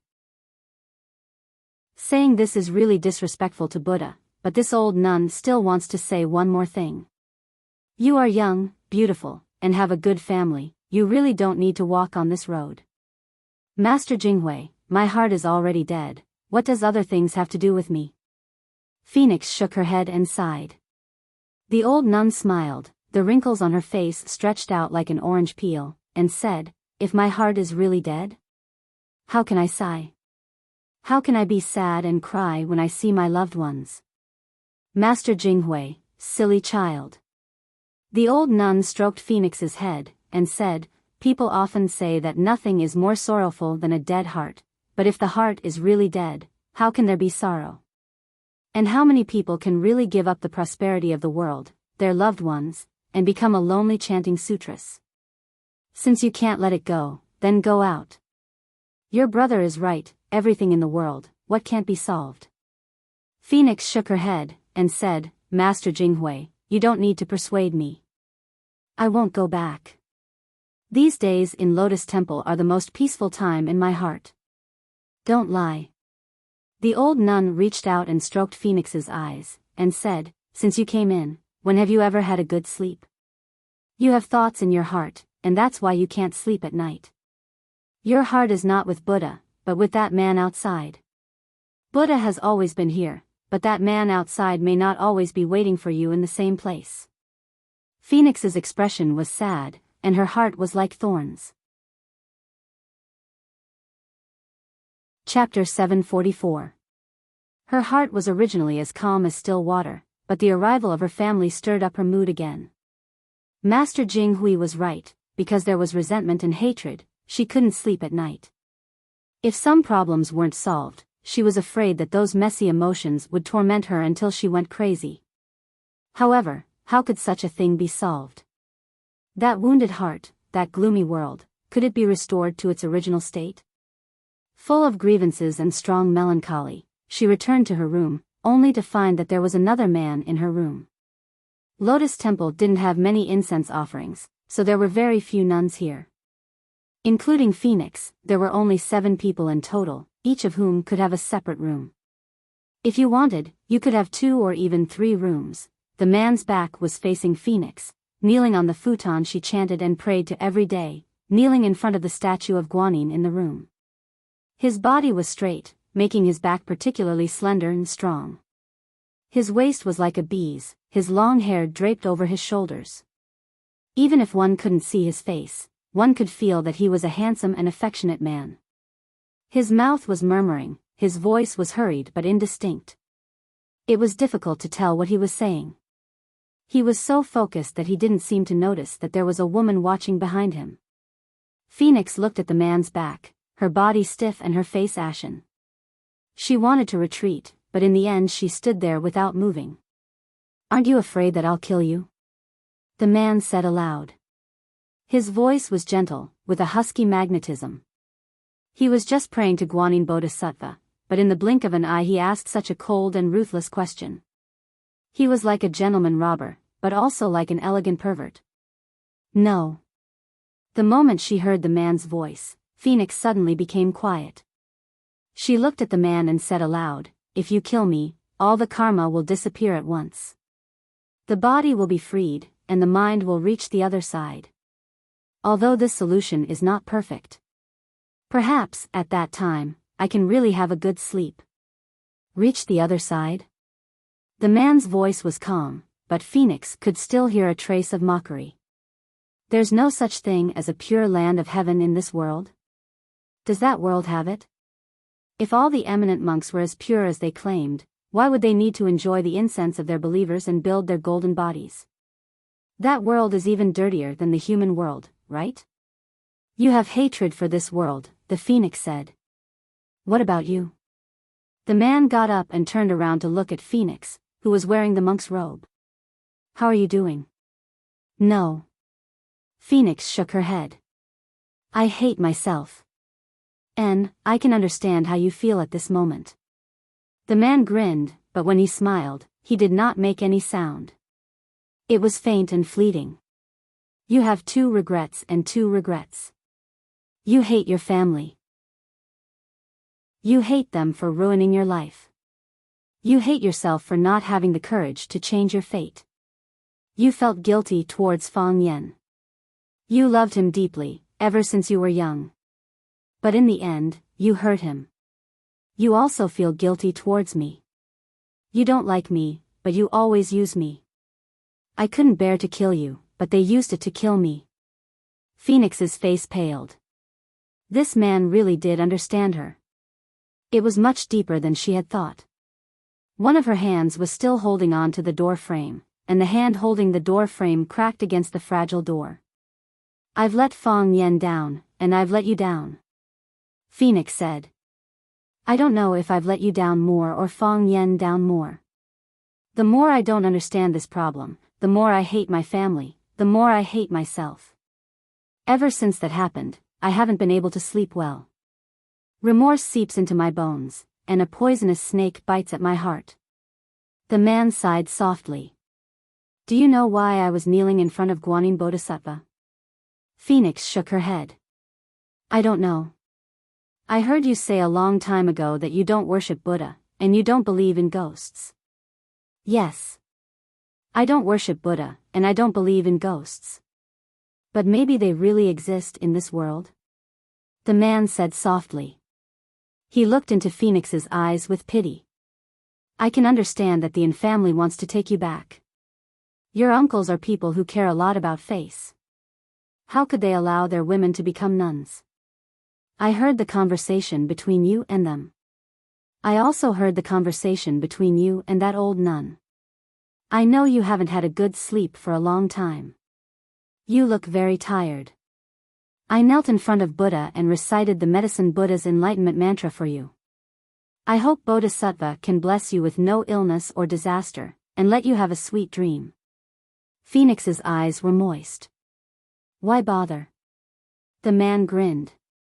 "If I was in a novel or a movie, I would be the #1 bad guy in the world. But bad guys also have feelings. Bad guys can also fall in love with a woman. From the first time they see her, day after day, year after year. Even if they know she likes another man, even if they know she's just playing, they're still willing to endure it." "Why did you come out?" Phoenix said in a choked voice. "Everyone thought you were dead. I also thought you were dead, I also thought I was dead." The man squinted his eyes and laughed. "But I came back to life. When I opened my eyes, even I was shocked. Bai Xiu, go away. Go far away and don't come back." Phoenix pulled the man's arm, wanting to drive him out, to a place where no one could find him. "I will go." Bai Xiu looked at Phoenix and said, "I'm here to take you away." Phoenix shook her head and said, "I won't go. I won't go anywhere. I live here. There are mountains, water, and Buddhist scriptures. Your attitude towards life is too negative." The man said, "You should have a more colorful life. I can give you such a life. Fong Yen doesn't have such courage." Bai Xiu, the man stretched his body and chopped Phoenix's neck with his hand. Phoenix's body was already weak. She fainted immediately after receiving this blow. The man picked up Phoenix's body that was about to fall. He looked at her delicate and flawless face and said, "You see, you are also very beautiful like this." With that, he pushed the door with Phoenix in his arms and wanted to leave. "Put her down." A clear man's voice came. The voice was very abrupt, but it was so clear, as if someone was shouting in his ear. The man's footsteps paused as he looked at the tall man standing at the corner of the lotus pond in front of the courtyard. The man sat on a big rock with a small flower in his mouth. His posture was lazy, as if he had just woken up. "Bai Lilu," the man said in a deep voice. His voice was still calm. The miraculous appearance of Bai Lilu did not make him feel that it was ridiculous. He was a person who had died once. What else could make him feel strange? "Put it down." Buddha said to put it down. Bai Lilu was still sitting on the big rock. He plucked the small flower from his mouth and played with it in his hand. "You want to stop me?" Bai Xiu stared coldly at Bai Lilu and asked. "Bai Xiu, you're actually not dead yet." "TSK." Bai Lilu clicked his tongue. He looked very regretful that Bai Xiu was still alive. "You said you died well. Why did you come back to life? Don't you know that what you're doing is very immoral? Life and death is a very serious matter. You're alive one moment and you're dead the next. Isn't this cheating people's feelings? After knowing that you died, the people of Swallow Dock were happy for who knows how long. Now that you're alive again, aren't we happy for nothing? Swallow Dock. Bai Xiu smiled coldly and said, "One day, I'll make those arrogant people pay the price." That's a bit too much. Who scolds themselves like that? Bai Lilu chuckled and said, "Everyone in Swallow Dock knows that before you revealed your true nature, you were the most arrogant person in Swallow Dock. Of course, we've never treated you as a member of Swallow Dock. You're just a little bastard who mingles in Swallow Dock." Bai Xiu's eyes flashed with killing intent. He stared at Bai Lilu and asked, "Did Fang Yan send you? What do you think?" Bai Lilu said unhappily, "I'm not interested in the little girl in your arms. I just happened to go back to do something and drank a few bowls of his wine. Then, he threw me into this broken temple deep in the mountains to wait for a rabbit to come to me. I know you're very unhappy to see me, but can you understand how I feel?" Bai Xiu was greatly shocked, but his face didn't show it. He asked, "Fang Yan knows I'm still alive? How could he know you're still alive?" "He told me with certainty that he stabbed you to death with a sword. For this, he even ran to father's grave with a large barrel of wine and got drunk. Then, you think it's strange? I think it's strange too. He clearly killed you, so why did he ask me to come and protect this little girl?" Bai Lilu shook his thick head and said, "Although I don't want to admit it, Fang Yan is indeed the smartest guy in our group. Many times, I don't know what he's thinking. He asked me to come, so I came." Bai Lilu looked at the phoenix in Bai Xiu's arms and said, "Put her down. You can leave or stay. It doesn't matter to me. You're courting death." Bai Xiu snorted coldly, his words filled with killing intent. Chapter 745. I really am courting death. Bai Lilu laughed heartily and said, "I deliberately found this place to send you to your death. I can definitely help make up for what Fang Yan didn't do well. He missed, but I won't. He's too kind and only stabbed you once. If I have the chance, I'll smash your head. I don't believe you'll have a chance to come back to life that way. You're the same as Fang Yan. You like to play these boring word games." Bai Xiu disdained Bai Lilu's threat and strode towards the back of the mountain with the phoenix in his arms. Clearly, he had just broken into the Lotus Temple from the back of the mountain. Bai Lilu still maintained a smiling expression on his face, looking like he didn't care at all. He bent the middle finger of his right hand and flicked the nameless flower in his hand in Bai Xiu's direction. Whoosh, the small flower whistled through the air, creating a fierce gust of wind. Bai Xiu tilted his head and dodged the small flower's attack. The small flower smashed into the wooden door of the room, creating a small hole in the door from the seemingly weak flower. The flower was embedded in the small hole, like a withered door regaining its vitality and blooming a fresh flower. When Bai Xiu tilted his head to dodge the flower, Bai Lilu had already jumped down from the boulder and suddenly lifted the millstone-sized boulder he was sitting on. He didn't directly use the boulder as a killing weapon. Instead, he raised the long boulder with both hands and slammed it towards Bai Xiu. He used the boulder as a handy weapon. Whoosh whoosh whoosh, Bai Lilu charged forward with the boulder. His body was submerged in the boulder, and from Bai Xiu's point of view, Bai Lilu seemed to have become one with the boulder. The boulder moved against the wind, intending to smash Bai Xiu and the phoenix in his arms with a devastating force. Bai Xiu's forward steps stopped. Just as the boulder was about to land on his head, he tapped the ground with the tip of his foot and floated backwards along with the strong wind carried by the boulder. This move was similar to Fang Yan's drunken crane riding the wind. Bai Xiu's body floated in the air like a crane, and Bai Lilu's slap missed. Kacha, the 1,000-pound boulder slammed onto the floor, creating a large pit on the moss-covered green brick floor. The 1,000-pound boulder in Bai Lilu's hand also broke into 2 pieces. Bai Lilu's momentum did not diminish. As his body leaped high like a rock spreading its wings, he fiercely smashed the remaining half of the boulder in his hand toward Bai Xiu in the air. Hoo hoo hoo, the boulder was as fast as lightning, hurtling towards Bai Xiu in front of him. Bai Xiu sensed the danger. As he retreated, he kicked at the incoming boulder with all his might. Crack, the boulder changed direction and smashed towards Bai Xiu, who was hot on his heels. Go to hell, Bailey Lu threw a punch. Hua la la, Bailey Lu punched a hole through the big rock, and gravel flew everywhere. Kacha kacha, the stones floated in the air for a while before falling to the ground. It collided with the brick wall and the bluestone tiles on the ground a second time, producing a crisp sound of bones shattering. Due to the obstruction of these gravel attacks, the distance between Bai Xiu and Bailey Lu gradually increased. Bai Xiu gently landed with the unconscious Phoenix in his arms. His feet stood in front of the small door of the bedroom where Phoenix lived. Clang, Bailey Lu's huge body also landed, directly causing the bluestone tiles under his feet to protrude. When he left, a pair of clear footprints would be left on the ground. It was a long story, but all of this happened in a flash. From the time Bailey Lu threw the small flower attack to the time the two landed, only a few seconds had passed. Bailey Lu grinned. The fight just now was very satisfying.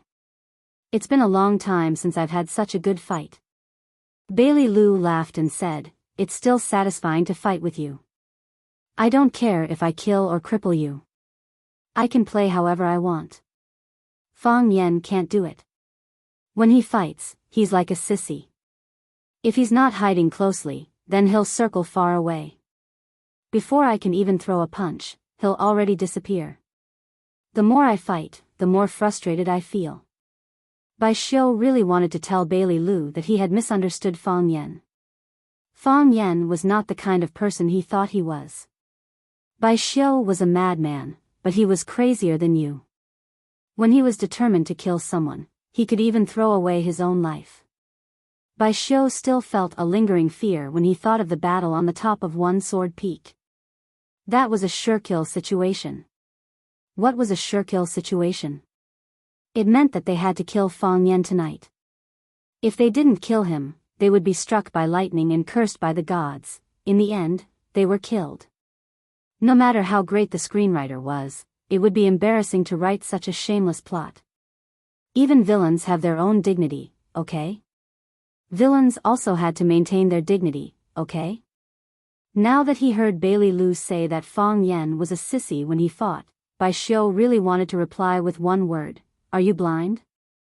Bailey Lu looked at Phoenix in Bai Xiu's arms and said, put the woman down. Let's have a good time first. You've been knocked down by me.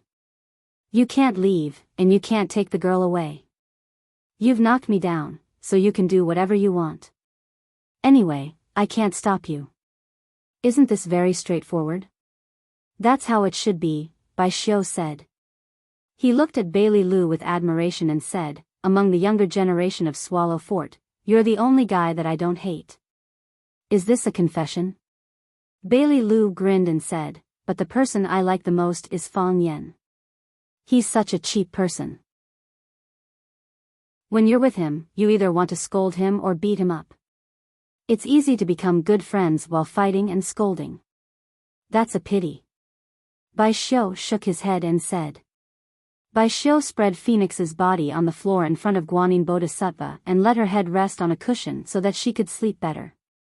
He did this very carefully and his eyes were affectionate. He looked like a newlywed husband taking care of his drunk wife. Bailey Lu sighed softly at this scene. No matter what this person's character was, at least he liked Phoenix. He thought of Fang Yan again.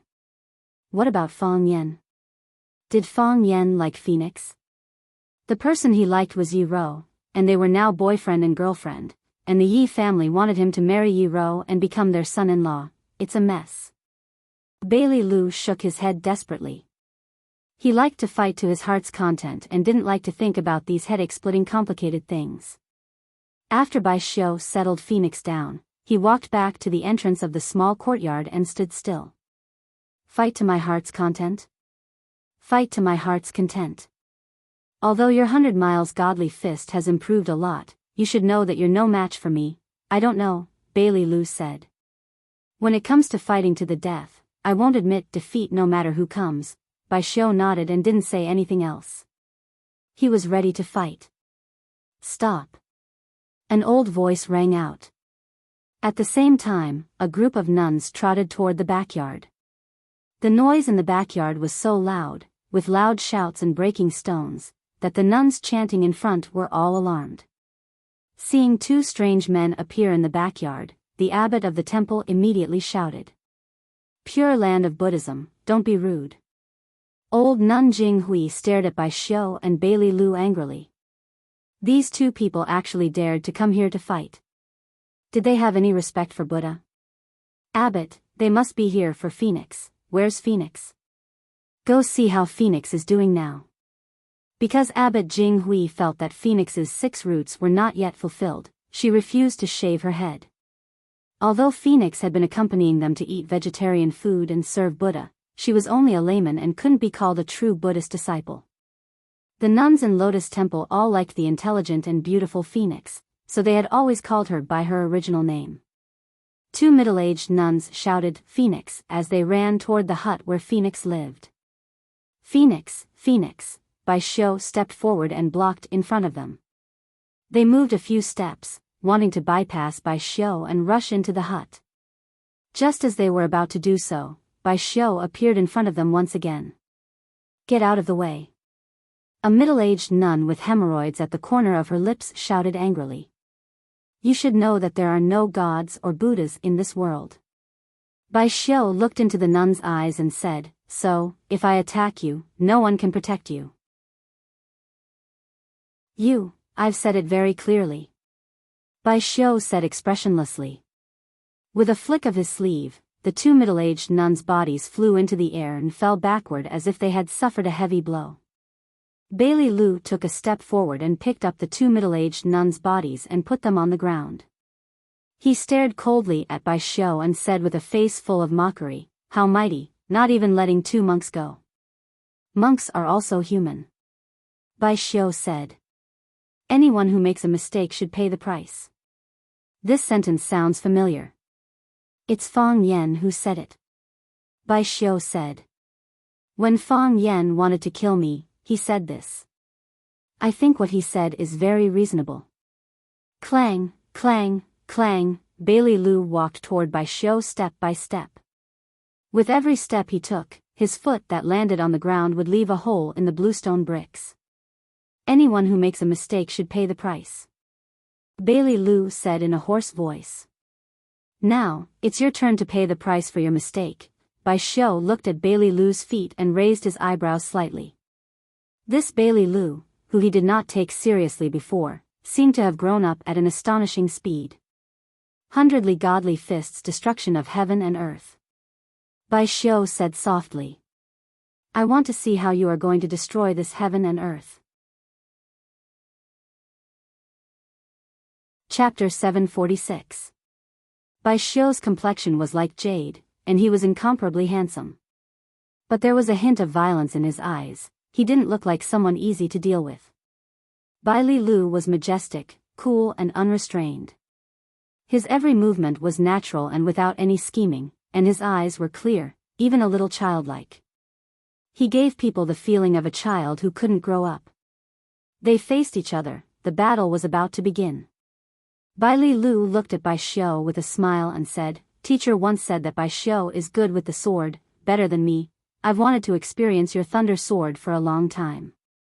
I didn't think I'd get the chance until today. Congratulations, Bai Xiu said calmly. Ever since he was killed by Fang Yan once, he didn't feel any joy or sorrow, his heart was as still as water. He was alive, but his heart was dead. Now he suddenly realized, what else was there in the world that was worth his longing for? Congratulations for finally having the chance to fight with you. Congratulations for finding me now. If you challenged me a long time ago, you would have died a long time ago. You think you can make me angry like this? Bailey Lu laughed and said, to be honest, when it comes to verbal attacks, you're not even as good as Fang Yan. Even he can't make me angry, how can you mess up my state of mind? I didn't want to make you angry, nor did I want to mess up your state of mind. I'm just stating a fact. You've been killed by Fang Yen once. I didn't think you're still so arrogant. Do you really think there's no other talent in Swallow Dock besides you? Of course there is, Bai Xiu said. Fang Yen has the heart of Tai Chi, a rare genius in Taoism. He can be counted as one. Yuan Rou entered Taoism from martial arts. She almost reached the heavenly Tao realm. She can also be counted as one. The others are just SOSO. I've never taken you seriously. Bai Li Lu laughed out loud and said, Bai Xiu, you've improved. I thought you thought I was number one in the world, and the others were no match for you. After being stabbed by Fang Yen, he finally understood that there was always someone better than him. You said that Fang Yen and Yi Rou were talents of Swallow Dock, and I admit that. Also, they have fought with you before, using their true strength to conquer you. Bai Lilu stomped his feet and charged towards Bai Xiu, shouting, Now, let me do this. Bai Lilu's body was like an angry rhinoceros. His feet were like the iron hooves of a rhinoceros. Every step he took made a big hole in the bluestone floor. There was no gravel in the hole, only powder. White mist lingered in the depths of the footprints, carrying the smell of scorched earth. Bai Lilu's body was very heavy, but his punches were very light. Of course, the fist was extremely fast, reaching Bai Xiu's chest in the blink of an eye. There was no gust of wind or thunder. It looked like a casual punch, but it was also a punch that shook Bai Xiu to his core. This is, Bai Xiu thought in his heart. He had never fought with anyone from the Bailey family, but since they were both from Swallow Dock, how could he not have any understanding of the Bailey family's godly fist? The Bailey godly fist was known for its strength. Once the godly fist appeared, life and death would be seen. It would not stop until blood was shed. Their method of punching was best exemplified by the genius of the Bailey clan, Bailey Feng. Because Bailey Feng's punches were fierce and domineering, he never held back in battle. Therefore, the outside world called him Bailey Feng. He was once the most promising talent of the Bailey family to conquer Heaven's Way. Unfortunately, for some reason, Bailey Feng failed to conquer Heaven's Way, and eventually committed suicide. This was a great blow to the Bailey family, but it also greatly stimulated the Bailey family's drive to strive for martial arts. Bai Xiu had already thought of a plan to use softness to overcome hardness. He was prepared to use his excellent body movement and the unpredictable thunder sword to defeat the strong enemy. However, what did Bai Lilu mean by playing this trick all of a sudden? Was this the lover's will fist? Hundreds of thoughts flashed through his mind. His right hand was already raised like a sword, and the sword slashed towards the incoming fist. Although it was a mortal palm, when he waved the sword, there was a piercingly cold sword intent flowing. Bai Xiu slashed 49 times in a row, and every slash was aimed at Bai Lilu's fist. He wanted to chop Bai Lilu's fist into a ball of meat paste. The sword shadows were dense, and the sword chi crisscrossed. Banging sounds rang out incessantly. Bai Xiu's sword slashed on Bai Lilu's arm, like using countless iron swords to stab a ball of cotton. No matter how Bai Xiu slashed, Bai Lilu was indifferent. He only focused on doing one simple thing, waving his fist and smashing it towards Bai Xiu's chest. Bai Xiu changed his move again. His palm flashed with green light, and when he waved, there was the sound of thunder. Then, using his palm as a sword, he stabbed straight at the center of Bai Lilu's fist. The thunder sword pierces the heart. Bang! The fist and palm collided. There was a dull sound like metal and stone colliding. Kacha kacha, Bai Lilu took 2 steps back, and with each step, the green stone tiles on the ground were crushed into pieces. Bai Xiu was in an even worse state. His body flew out and crashed uncontrollably into the stone wall of the house. Clang! There was a dull sound from the stone wall. His body suffered such a heavy blow, and he spat out a mouthful of blood. Silence. The entire place was dead silent. The nuns watched as the 2 men flew up, watched as they fought with their lives, watched as they crushed the hard green bricks on the ground, watched as their bodies flew into the air. Do gods really exist in this world? They couldn't help but think. Remembering that this was a great disrespect to Buddha, they hurriedly threw such absurd and rude thoughts out of their minds. Bai Xiu leaned against the stone wall, his sharp eyes staring at Bailey Lu, who was sneering on the opposite side. I've said it before, now it's my turn to prove it, Bailey Lu said with a smile. How does it feel? This is not the Bailey family's fist style, Bai Xiu said in a low voice. He took out a handkerchief from his pocket and used it to wipe the bloodstain at the corner of his mouth. This is the Bailey family's fist style, Bailey Lu said with a proud face. Starting from me, it will become the Bailey family's fist style. What do you mean? Because I'm the one who comprehended this fist style. Everyone knows that the Bailey family's godly fist style is the strongest, and the Bailey family members have consciously developed in that direction.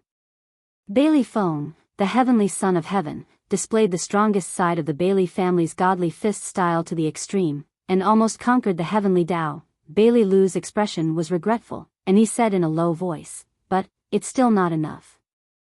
No matter what, it's still not enough. Not only did he not conquer the heavenly Tao, but he also suffered from the backlash of the heavenly Tao, and finally committed suicide. This is the Bailey family's biggest loss. It was also from then on that the Bailey family realized a problem. Is the Bailey family's godly fist style on the wrong path? Or, is it because we haven't fully comprehended the profound meaning of the godly fist style? We worked hard from generation to generation, and improved from generation to generation. We wanted to maintain the powerful lethality of the godly fist style, but at the same time, we wanted it to be gentler and more moderate. After I became an adult at the age of 18, I rarely stayed in Swallow Dock. Every year, I would go out to visit various fist masters, and challenge the world's heroes. Hard work pays off. I collected the essence of fist styles in the world, and integrated them into our family's 100ly godly fist. Now, you see, this is the result of my hard work. I call it, reverse fist. Reverse fist? Go against the heavenly Tao, to achieve the great Tao? Bai Xiu folded the handkerchief neatly, and put it back into his pocket. He walked towards Bailey Lu step by step, and said, this time, I really have to congratulate you. You comprehended a new fist style, and can be called a fist master. I admit, you are also a talent of Swallow Dock. You are qualified to be my opponent. I am qualified to be your opponent, Bailey Lu said with a face full of sarcasm. I don't think so. I don't think of you as my opponent. I want to be the killer who kills you. Fang Yan is a good friend of mine, and you killed his father. I have no responsibility to avenge his father. But, if I can make you stay here, he won't be able to raise his head in front of me for the rest of his life, right? This favor is not so easily repaid. Thinking about it, I'm a little excited. This kind of thing is based on the fact that you can make me stay here. The corner of Bai Xiu's mouth raised slightly. Even when he despised a person, he would not be so obvious. I'm afraid I have to disappoint you. Then eat my fist again. As Bailey Lu spoke, he once again clenched his fist and rushed towards Bai Xiu. Clang, clang, clang, the bluestone floor was once again crushed by him. The old nuns' faces were full of heartache. They had trampled the floor to such a state, and when the time came, they still had to find someone to repair it. Who could they find to repair it? Bai Xiu also moved. He no longer sat and waited for death like before, but took the initiative to meet Bailey Lu. After running quickly for a few steps, he successfully borrowed the momentum, and his body leaped high. Whoosh, his body spun in midair, and his right palm once again blazed with green light. Bai Xiu's body spun faster and faster, so fast that his shadow could not be seen clearly, and only the burning green flame could be seen clearly. Bai Xiu, Bailey Lu suddenly pushed out his fist and roared, "Go to hell!" Bai Xiu's body descended from the sky, and then he waved his palm, and a green beam of light struck towards the top of Bailey Lu's head. Thunder sword covers the moon. Covering the sky and covering the moon, he wanted to split Bailey Lu in half with one strike. He had once used this move against Fang Yan, and although he failed in the end, This move had really caused great trouble for Fang Yen. I can't cut Fang Yen, but can't I cut Bailey Lu? Bai Xiu thought in his heart. As the two of them fought fiercely, a young man in a white robe appeared beside the nuns with a smile on his face, and said, Abbess, how about we make a bet? Who do you think will win? Chapter 747. If a monk abstains from gambling, Buddha will blame him. The old nun Jing Hui was watching the fight between Bai Xiu and Bai Lilu attentively. When she heard someone beside her asking her, she answered casually. Halfway through the question, she realized that something was wrong. The question was not asked by the nun beside her, but by a man's voice. The old nun Jing Hui suddenly turned around and saw a familiar man blinking at her. He looked quite cute. It's you. The old nun Jing Hui was very familiar with this man. When Phoenix just came in, he ran over and made a scene to confess his love to her. He failed to conquer Phoenix's heart, but he conquered the hearts of these nuns. All the nuns, including her, supported Phoenix and Fang Yen to be together. Unexpectedly, after not seeing him for several months, he once again appeared in Lotus Flower Temple. Donor Fang Yen, you came at the right time. The old nun Jing Hui grabbed Fang Yan's arm and said, Help Phoenix, she may be in danger, don't worry, Phoenix will be fine. Fang Yen patted the back of the old nun Jing Hui's hand and comforted her, Bodhisattva will protect Phoenix's safety. But the old nun Jing Hui always taught others to believe in Buddha and Bodhisattva, saying that Buddha and Bodhisattva would protect your family and make your wishes come true. But such words were just words. If they were really attacked by gangsters, it was better to ask for help from a master or call the police. Phoenix has been in the house for a long time, but she didn't come out even though there was so much noise outside, maybe she fell asleep. Fang Yen said with a smile. How could she fall asleep? Even if she fell asleep. Nun, I came to protect Phoenix. Fang Yen felt the old nun Jing Hui's concern for Phoenix from the bottom of her heart.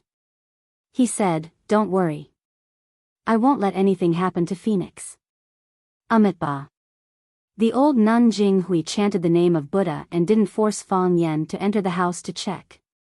When Fang Yen and the old nun Jing Hui were talking, Bai Lilu and Bai Xiu had fought for hundreds of rounds. Bailey Lu's reverse punch was indeed unique. Every time they clashed head-on, he was able to gain the upper hand. Every time the fist and palm collided, Bailey Lu would only take 2 steps back, but Bai Xiu's entire body would be sent flying. And when Bai Xiu used the thunderclap sword technique to contend with Bailey Lu suffered greatly. His body was severely injured by the palm sword. The clothes on his body were shredded by the sword chi, and he looked to be in a sorry state. Clang, Bai Lilu sent Bai Xiu's body flying with another punch. This time, he took 4 steps back. He frowned, very dissatisfied with the results of this battle. Moreover, Bai Xiu was indeed a genius. In a short period of time, he had already learned to dispel his defying force. Although he was still very inexperienced, he was working hard in the right direction. I must finish the battle as soon as possible, Bailey Lu thought to himself. Defeat him before he truly grasps the technique of dispersing force, or even kill him. Bai Xiu's body flew in the air. Just as he was about to hit the wall, his feet kicked back, and he flew forward again. Bai Xiu's body landed lightly. His eyes did not look at Bailey Lu, but at the lotus pond at the side. Fang Yen felt Bai Xiu's gaze and looked up. He waved at him and said, Bai Xiu, I didn't think we would meet again. I thought you were already dead. The corner of Bai Xiu's mouth twitched. He sneered and said, You thought I was dead, but you sent Bailey Lu here to wait for me? To be honest, the rabbit I sent Bailey Lu here to wait for is not you, but Jiang Junling. You also know that Jiang Junling's character is even worse than yours. He is the kind of scum who can do anything. If I didn't send Bailey Lu here to protect the Phoenix, they might have thought of a way to capture the Phoenix and use her to threaten me. I am a man who values relationships very much, so I will definitely fall for your evil scheme. You guys set up a sure kill trap at Solitary Sword Peak and failed to kill me, so you must be very dissatisfied with the phoenix, right? As expected, Jiang Junling didn't come, but he sent one of his lackeys. Bai Xiu, how does it feel to be a dog? Bai Xiu tilted his head and thought for a moment. He said, it's slightly better than being a dead dog. That's true. Whether it's a dog or a dead dog. You have a lot of experience. Fang Yan looked at him with admiration. But, Bai Xiu, why is it you again? Why can't it be me? I couldn't kill you last time, so you can stay this time. Fang Yan said with a smile. Putting yourself in someone else's shoes is the heart of Buddha. You should also care about my face. If I let you escape again this time, where do you think my face will be? You? Bai Xiu said in a deep voice. Fang Yan quickly waved his hand and said, I can't. I can't stop you. You have to walk 100 miles. You two continue to fight, don't stop. I'll try not to delay you. Bai Lilu stared at Fang Yan with wide eyes and said angrily, do you have a conscience? I'm fighting to help you. I know. Fang Yan nodded with a smile and said, so, that day when we were drinking in the old drunkard's courtyard, after you agreed to my request, I immediately offered you 3 big bowls of shadaozi. Have you forgotten? Let's get started. Fang Yan waved his hand and looked at the nuns beside him who were watching the fight seriously and said, the nuns are getting impatient. Bai Lilu looked at Bai Xiu and said, are you very angry in your heart? Yes. Bai Xiu nodded frankly. I'm also very angry in my heart, Bai Lilu said. Then we can join forces to get rid of the person who made us angry. In your dreams, Bai Lilu said angrily. Do you think I'm an idiot? You're notorious now. Everyone can't help but cover their nose when they mention your name. I won't join forces with you. If I do, my reputation will be ruined by you. You've seen it, I've learned the inverse punch. I'm preparing to become a boxing grandmaster and leave my name in history. A gentleman doesn't stand under a collapsing wall. I can fling my sleeves and leave now. I don't care if you guys fight to the death. But as I said, I've long wanted to try your thunderclap sword. So, use your full strength. Don't make me regret this trip. Bai Xiu looked at Bai Lilu calmly. After pondering for a long time, he said, all right. Clang, a dragon's roar rang out. Bai Xiu pulled out a flexible sword from his waist. The flexible sword trembled, and the tip of the sword emitted a silver-white light under the light. He didn't say a word and rushed toward Bai Lilu with the long sword in his hand. Bai Lilu let out a muffled roar. He clenched his fist and attacked Bai Xiu. Clang clang clang, Bai Lilu once again displayed his destructive nature. He crushed countless bricks as he ran.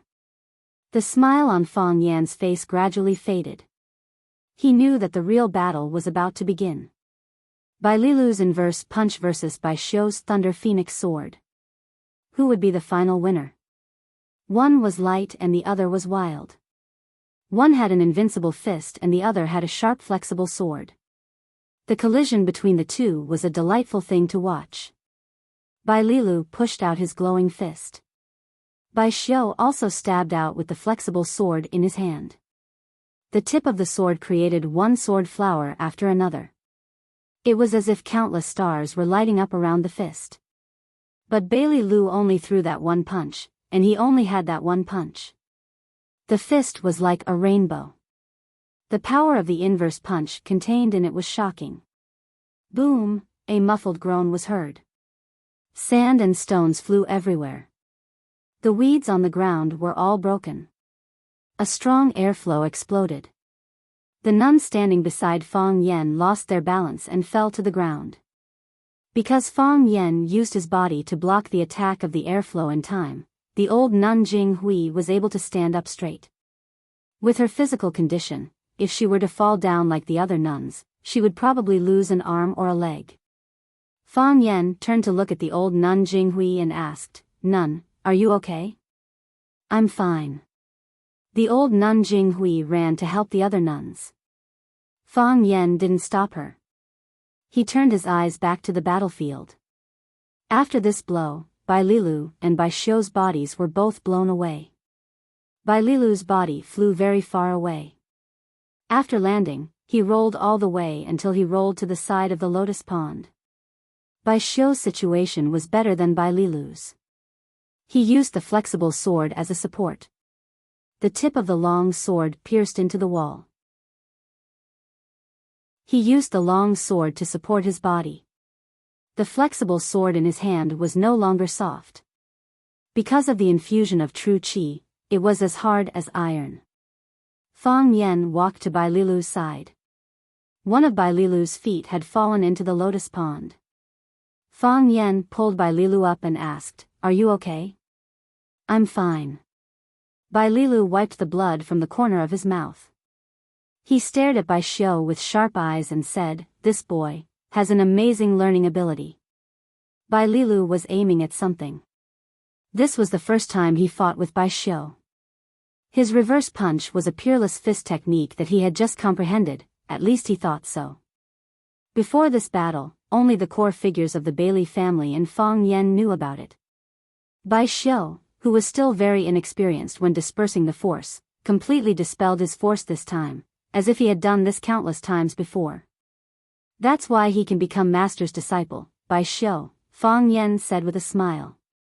Hateful people naturally have their own strong points. Fang Yan patted Bai Lilu's shoulder and said, "It's good that you're okay. Get up. Let's fight side by side." "Fight side by side?" Bai Lilu's expression froze. He said, "That's not good, is it? 2 against 1? He took the initiative to say he wanted to fight 1 against 2. Fang Yan said angrily, "That's an insult to us. No one can insult us except ourselves." "He said that?" Fang Yan nodded with certainty and said, "He said that. I'll attack first. You follow." Chapter 748. But Bailey Lu wanted to tell Fang Yan that it was not heroic for 2 people to fight against 1 person. He, the great hero Bailey, could not do such a thing. It was too shameful. He was a big shot who was going to become a boxing grandmaster. But he could not say it, because it was not the first time he had done such a thing. He was a little annoyed. After being with Fang Yan for a long time, he could not help but have his moral bottom line dragged down to the horizon. As Fang Yan spoke, his body suddenly leaped high into the air. His body was like a cannonball, flying upside down towards Bai Xiu, who was hanging on the wall. His body rolled in the air, then he slapped Bai Xiu's head. Whoosh! The shadow of the palm was like countless cloud-expelling palms, trying to seal and cover Bai Xiu. In the battle with Bailey Lu, Bai Xiu was already injured. His chest was stabbed by Fang Yan. Although the Tao addict, Song Zaniang, used a precious ancient book to invite the medical addict, Qin Wujie, to save him. However, Qin Wujie was just a doctor, he was not a god. The sword mark was still there, and the injury that had affected his internal organs had not fully recovered. He was an injured person, dragging his injured body to fight with Bailey Lu. In the last blow, he used his vital energy, and until now, he was still vomiting blood. The blood he vomited was not only from his new injuries, but also from his old injuries. The current situation was old injuries adding on to new ones, and the situation was extremely dangerous. For people like them, they could feel the chirping of insects, and even the sound of flowers blooming. Naturally, he heard everything Fang Yan said. He wanted to cover the blood in his mouth and roar, "When did I say that I would fight against 2 people alone? I'm already injured like this, and I still want to fight against 2 people alone. Do you think I'm an idiot? Am I insulting you, or are you insulting yourselves?" Of course, Bai Xiu could not say such words out loud. Because if he yelled and said that he did not say that, wouldn't it show that he was afraid of Fang Yan and Bailey Lu? He was indeed afraid, but he could not say such things out loud. A man needs his face, a tree needs its bark, and a puppy also wants a flowery coat. Men were very prideful. Otherwise, how could they be called men? While Bai Xiu was struggling in pain, Fang Yan's body had already flown down from the highest point. Like a shining meteor, he illuminated everyone's eyes as he flew towards Bai Xiu with an incomparably graceful and beautiful posture. Before the palm arrived, the force had already been unleashed. Bai Xiu's chest was aching from the strong wind. He could already imagine how much damage Fang Yan's firmament-expelling palm would bring to his chest. With a single palm strike, his chest would probably be smashed and caved in, right? Bai Xiu kicked the wall with the tip of his foot, and his body flew backward. He pulled out the long sword in his hand from the wall. His body spun 360 degrees in the air, and the long sword in his hand danced in an airtight manner. Countless sword shadows crisscrossed, and countless specks of starlight lit up. The sword shadows and starlight shrouded the direction in which Fang Yan was rushing from, imprisoning his entire body. At the same time, Bai Lilu got up from the ground and ran towards Bai Xiu's position. Behind him, rocks flew everywhere, as if there was a huge explosion. When he was about to reach Bai Xiu's position, he stomped his feet and soared into the sky. Whoosh, his huge body turned into a cannonball, crashing towards Bai Xiu's figure in midair. Reverse punch, he punched out, and his entire arm blazed with green light. That green light was like a burning flame, spreading to his entire arm. Even the right side of his face was dyed with the green light. Bai Lilu's sleeves instantly turned into ashes, the fine powder drifting in the air. Fang Yan and Bai Lilu attacked the top and bottom respectively.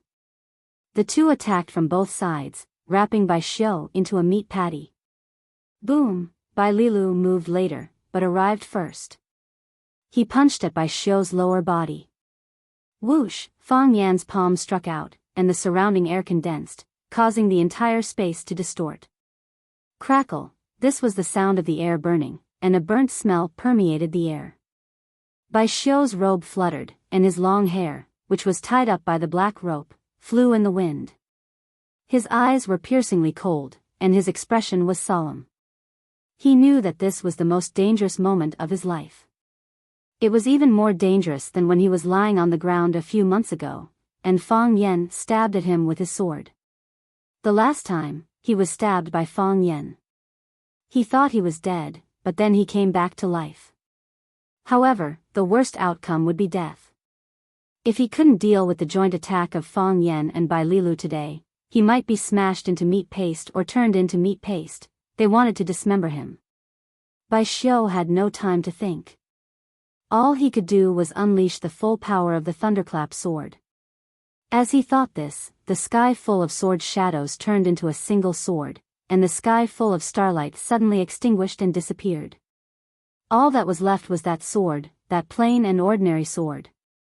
Even the old nuns at the side felt a little down in their hearts when they saw the beautiful flowers turn into such a plain and ordinary scene. It was like a drama had just entered its climax, and everyone was waiting for it to explode, but the actors had already begun to wrap up, the thunderclap sword's thunderclap sword. This was a sword of life and death, and it was also a sword that Bai Xiu comprehended after his resurrection. He broke through his own shackles and became a true master of the sword. With this sword alone, he could be ranked as a grandmaster. Like Heavenly Sword Lu Kanyang 100 years ago, he was a swordsman who understood the sword the best.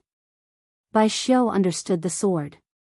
Swords were swords, and people were swords. People could get angry, and so could swords. People's personalities were different, so they would show different attitudes. Swords were the same. When you were happy, the sword you swung was happy. When you were sad, the sword you swung was sad. When your life is in danger, your sword will also feel threatened.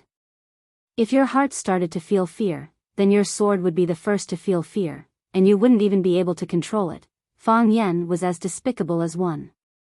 Bai Xiu was as one with the sword. As expected of the two most outstanding young geniuses of Swallow Fort. That ordinary-looking sword was no longer a sword, but Bai Xiu. It was very similar to Bai Xiu, silent, low-key, yet arrogant, the pride in its bones couldn't be hidden. That sword pierced through the chi, the cage, and the omnipresent space. That sword pierced straight into Fang Yan's chest, the place where his heart was. That was also the place where Fang Yan stabbed to kill him. Blood for blood, a tooth for a tooth. Bai Xiu coldly shouted. Fang Yan, you owe me this. This was Bai Xiu's pride. This was also the sword's pride. Bai Xiu's sword pierced straight at Fang Yan, and he only had his eyes on Fang Yan. He knew better than anyone else that it was impossible for him to kill Fang Yan and Bai Lilu, who were experts who were not weaker than him, with a single stab, unless the two of them stood side by side and let him skewer them like skewers. He ignored Bai Lilu, which didn't get Bai Lilu's gratitude, but made him hate Bai Xiu even more. Am I so much worse than Fang Yan? As he was thinking about this, Bai Lilu exerted all of his strength. One sword. One punch. One palm. 3 different ways of attack, 3 different kinds of chi flow. They hadn't collided yet, but the sword, fist, and palm wrapped in vital chi had already started fighting fiercely. The starlight in the sky rose again, then disappeared. Everything returned to peace. Bai Lilu's body was thrown out, and he fell into the lotus pond with a plop. Bai Lilu's body lay straight on the lotus pond, as if he was dead. 2 middle-aged nuns ran over to take a look, and hurriedly went into the water to salvage Bai Lilu. Although they were extremely afraid, monks were compassionate. If the person was not dead, and they didn't care, Buddha would blame them, and there would be trouble at the police station. I'm not dead. Bai Lilu suddenly opened his eyes, glanced at the 2 nuns, and said aloud. The 2 nuns were so scared that they kept retreating, and one fell into the pond. It seemed that the Bai Lilu who was not dead was more terrifying than the dead Bai Lilu. But I'm seriously injured, Bai Lilu said. Very seriously. Maybe I'll really die. The 2 nuns looked at each other and walked over together. Each of them grabbed one of Bai Lilu's arms, trying to drag him out of the water first. Fang Yan retreated to the group of nuns. There was a wound on his chest, a wound that touched his flesh. The open flesh was oozing blood, gurgling out, and it flowed rapidly. Bai Xiu disappeared. The other nuns were panic-stricken. Only the old nun Jinghui and another older nun ran to Fang Yan with a worried face and said, Benefactor Fang Yan, are you okay? Oh, you're seriously injured. Thank you, nun, this, I know very well. Fang Yan smiled and thanked her. After all, Bai Xiu's sword had cut his body. No one knew better than him how serious the injury was. Should we call the police? Thank you, nun, I'm fine. Fang Yan was still able to maintain a kind smile to the old nun, and said, there's no need to call the police. When the police arrive, the bad guy will be dead, and they can only take the good guy away. Only the thieves of Swallow Dock can do such a shameless thing. An old voice came from the sky. Everyone looked up and saw a man in a black robe appear on the roof. Bai Xiu, who had disappeared, was held in his arms. Bai Xiu had fainted, and his face and body were covered with blood. Chapter 749. The man on the roof was completely shrouded in a black robe and a black hat on his head, covering half of his face. Obviously, he didn't like to show his true face in front of others. One of his hands was pressed against Bai Xiu's chest, and a cloud of white mist rose. It seemed that he was using his true power to guide the stagnant and broken airflow in Bai Xiu's body, guiding it into Bai Xiu's sea of qi in order to maintain his vitality. Bai Lilu was trying hard to climb out of the lotus pond. When he heard the black-robed man's accusation, his face turned red, and then he retorted angrily, saying, Bai Xiu was the one who challenged us. Who can you blame? The black-robed man didn't care about Bai Lilu at all. He didn't care about people like Bai Lilu. His eyes were fixed on Fang Yan, who was treating the wound, and his voice carried a hint of sarcasm. Fang Yan, we meet again. Song Zhansheng, you old man. Fang Yan gritted his teeth and scolded. While scolding, his hands didn't stay idle. He took out a bottle of red potion from his pocket, which was a good thing that only the Xian department could get. He quickly poured the potion on the open flesh, and the blood that oozed out immediately froze. He then took out a larger bottle and sprayed it on the wound. The mist-like substance covered the open flesh. Other than the bone-chilling cold, even the pain of the flesh tearing had disappeared. The newcomer was the Tao addict, Song Zhansheng. Fang Yen remembered his voice. Even if he were to cremate himself, Fang Yen would know that the pile of ashes belonged to him. If he did not believe it, Fang Yen would let him try if he agreed. Just now, when Fang Yen and Bai Lilu attacked Bai Xiu, they wanted to completely eradicate Bai Xiu in one blow. As long as Bai Xiu was not dead, revenge would not stop. Only when Bai Xiu was completely dead could Fang Yen really give up on this enemy. Otherwise, he would still find ways to get rid of him. Bai Xiu was a thoroughly bad person. Moreover, he was a bad person with extraordinary skills and intelligence. Hooligans weren't scary. What was scary was a cultured hooligan. In Fang Yan's eyes, Bai Xiu was a cultured hooligan. He killed his own father, and for a long time, no one even knew that he was the murderer. He was as calm as usual, living his life in Swallow Dock as usual. Reading books, practicing swordsmanship, and nodding to everyone he met, but he did not get close to them or stay away from them. From this, it could be seen how firm and cold his temperament was. Now, his target was the phoenix. If Fang Yen hadn't asked Bailey Lu to come and help guard in advance, he would have succeeded this time. The phoenix had fallen into Bai Xiu's hands. If they used the phoenix to force him to do something that went against Fang Yan's conscience or his own heart, how should he deal with it? Bai Xiu must die, and the Tao addict must be punished. Just when Fang Yen and Bailey Lu were ready to join hands to kill Bai Xiu, in case something unexpected happened, Tao addict Song transplanting rice appeared again. He suddenly took action and pulled Bai Xiu out of the encirclement at the critical moment. Tao addict Song transplanting rice blocked the real killing moves of Fang Yen and Bailey Lu, so Bai Xiu had to bear less. Ha ha ha, Fang Yen, in this world, only you dare to scold me like this. Don't flatter yourself. Fang Yen sneered and said, there are many people who scold you, but you don't know it. Not only do I dare to scold you, but I also dare to kill you. Fang Yen, you are so naive. Tao addict was not angry with Fang Yan's words. She said, do you think you and the good-for-nothing who climbed out of the pool can kill me? Isn't that enough? Fang Yen asked with a smile. Of course not. Song transplanting rice said rudely. If it weren't for the two old guys who desperately protected you at Sword Peak, I would have killed you with my palm. How could you have the chance to talk nonsense now? Fang Yen laughed and said, it's so childish to say that. Before they came, I took so many slaps from you, but I didn't see you kill me. Later, my two masters came. You couldn't beat them, so you put the blame on them. You wanted to protect Bai Xiu, but I stabbed you with my sword. But that bastard is so tough that I didn't kill him with my sword. I won't make such a mistake again. Speaking of this, Song transplanting rice's anger rose again. Fang Yen tricked them and stabbed his sword into Bai Xiu's chest. At that time, they really thought that Bai Xiu was dead.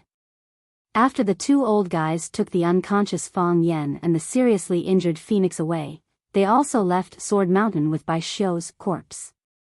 Song transplanting rice touched Bai Xiu's body and felt that his heart was still beating weakly. Song transplanting rice immediately used the genuine qi in his body to protect his heart, and then asked someone to exchange the Tao ancestors' handwritten cure illness technique for the treatment of Qin Wujia, the medical addict. In order to exchange for Bai Xiu, he had lost one of his favorite treasures. It was the only one in the world. The medical addict had coveted it for a long time, and finally had to give it to him as a consultation fee. Until now, he still felt his heart bleeding. If it weren't for Fang Yen, the cure illness technique would still be in his personal treasure house. Fang Yen, do you know? You will never be a match for Bai Xiu. You will always be defeated by him. Song transplanting rice knew how to provoke Fang Yen and how to make him suffer. He killed your father, but you can only look for the murderer like a fool. You can't kill him, but he wants to kill you. Fang Yen pointed to Bai Xiu in Song transplanting rice's arms and said, he can't kill anyone like this, right? Why do you think I came? Song transplanting rice laughed sinisterly. What do you think I'm doing here? Could it be that this is a trap? Fang Yen exclaimed. Bai Xiu knows that you are a playboy. Although there are many excellent women around you, you can't let go of Phoenix. Song transplanting rice explained with a smile. He was willing to do such a thing. It was refreshing to kill the prey with one strike, but it was even more interesting to watch the prey struggle in remorse. So, he came to find Phoenix. His purpose was to lure you out. The original plan was to take Phoenix away and force you to the place we agreed on. I was a little worried, so I came to take a look. I didn't expect to meet you here. Well, if you don't care about the feng shui, I'll finish you here. It'll save me the trouble of walking through the high mountains. So, your target is me. Fang Yen said with a sigh. What do you think? Bai Xiu was indeed infatuated, but he was also a smart man. He knew how to choose between a woman and life and death. He was dead in the past, and now he was a heartless Bai Xiu. Would a heartless Bai Xiu still care about a woman's feelings? The mantis stalks the cicada, unaware of the oriole behind. I'm sure you're familiar with the saying, I know your family has a long history of learning, right? I see. Fang Yen said with a smile. Bai Xiu kidnapped Phoenix to lure me to the place where you were lying in ambush. In the end, Bai Xiu's kidnapping didn't work because I had already arranged for people to ambush him here. When we were about to kill Bai Xiu, you ran out and ruined our plans. You even threatened to kill me. Do you think that I don't have a backup plan just because you have a backup plan? Huh. Song transplanting rice said sarcastically, if the monk and the Taoist don't come to save you, I'd like to see who can stop me this time. You have a plan to kill me, but I have you in row. Fang Yen said with a smile. He shouted to the house, row row, come out. Come and see how disgusting and ugly the world-famous Tao addict Song transplanting rice is. Creak. The wooden door of the hut where Phoenix lived opened, and Yuan Ro, dressed in black, stood at the door. She held a woman in her arms. It was Phoenix, who had been knocked out by Bai Xiu and put on the futon in the room. Yuan Ro walked towards Fang Yen with Phoenix in her arms, and then handed Phoenix over to the nuns around Fang Yen. Old Nun Jinghui was anxious. She grabbed Phoenix's arm and shouted, Phoenix, Phoenix, Phoenix, how are you? Although Phoenix did not enter Buddhism, she had a very good relationship with these nuns. They all treated her as their own niece. She will be fine.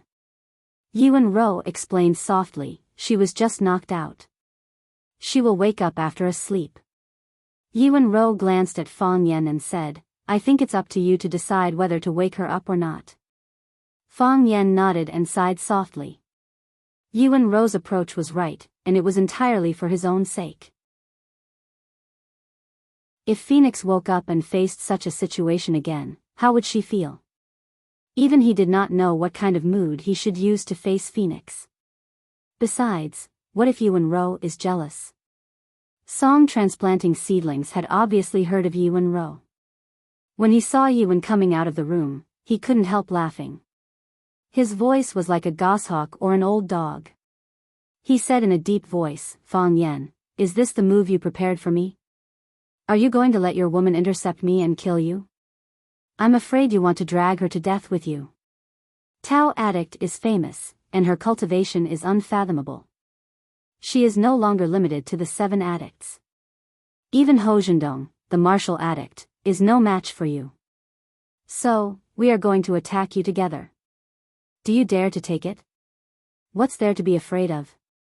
Tao addict Song transplanting seedlings said heroically, even if there are 100 of you in row, let alone one. Do you really think a woman who failed to conquer the way of heaven can help you kill me? I would like to ask with concern, how much of her internal strength has she recovered from the backlash of the power of the way of heaven? How much of her internal injury has she recovered? You even know this? Fang Yan asked with his eyes wide open. The world is so big. What can be hidden from my eyes? Chapter 750. Above the mountain peak, in the dense forest.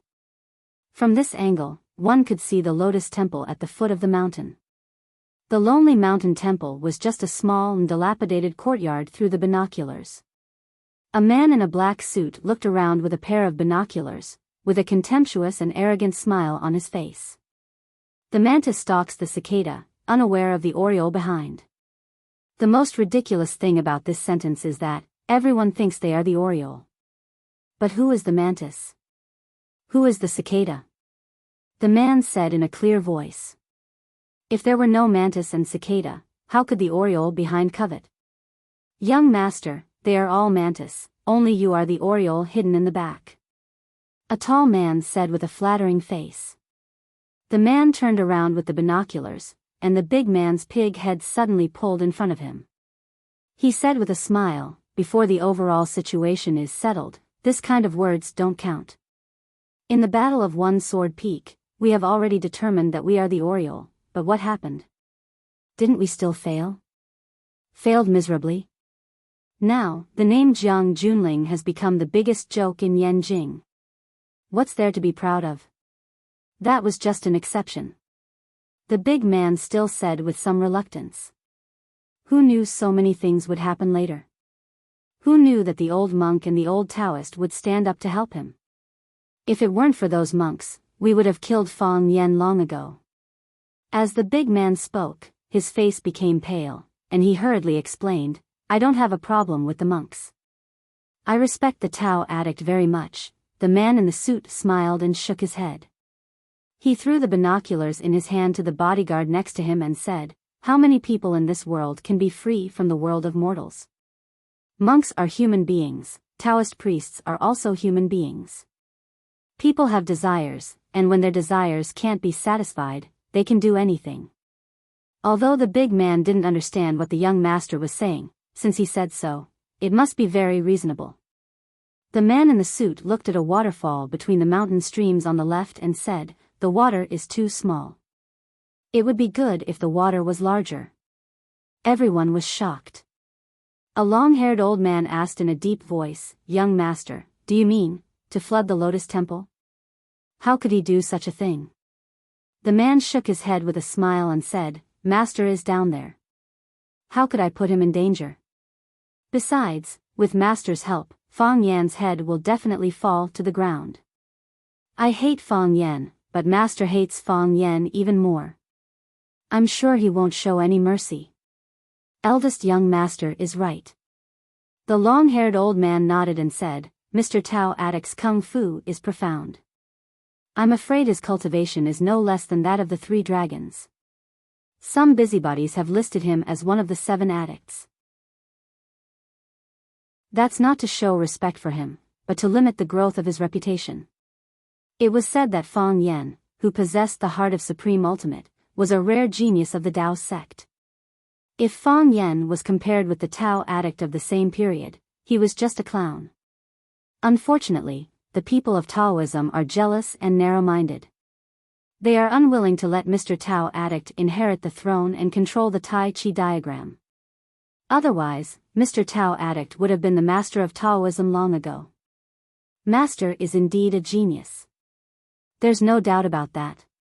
But Fang Yan does have some skills. Only by admitting the strength of the opponent can he really knock him down. Everyone nodded and deeply agreed. The man in the suit looked at the waterfall not far away.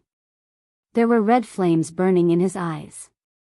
The water is still a little small. He thought in his heart. Fang Yan didn't like arrogant people. He thought he was the best man in the world. But there was someone who came to him to brag. It proved that the other party was blind and didn't know his place. The world is so big. What can be hidden from my eyes? Fang Yan was very unhappy after hearing this. The world is so big. What can be hidden from your eyes? Ruan Xian flirted with a girl in Yanjing. Do you know how big that woman's chest is? Zhu Ziden peed into the North Sea.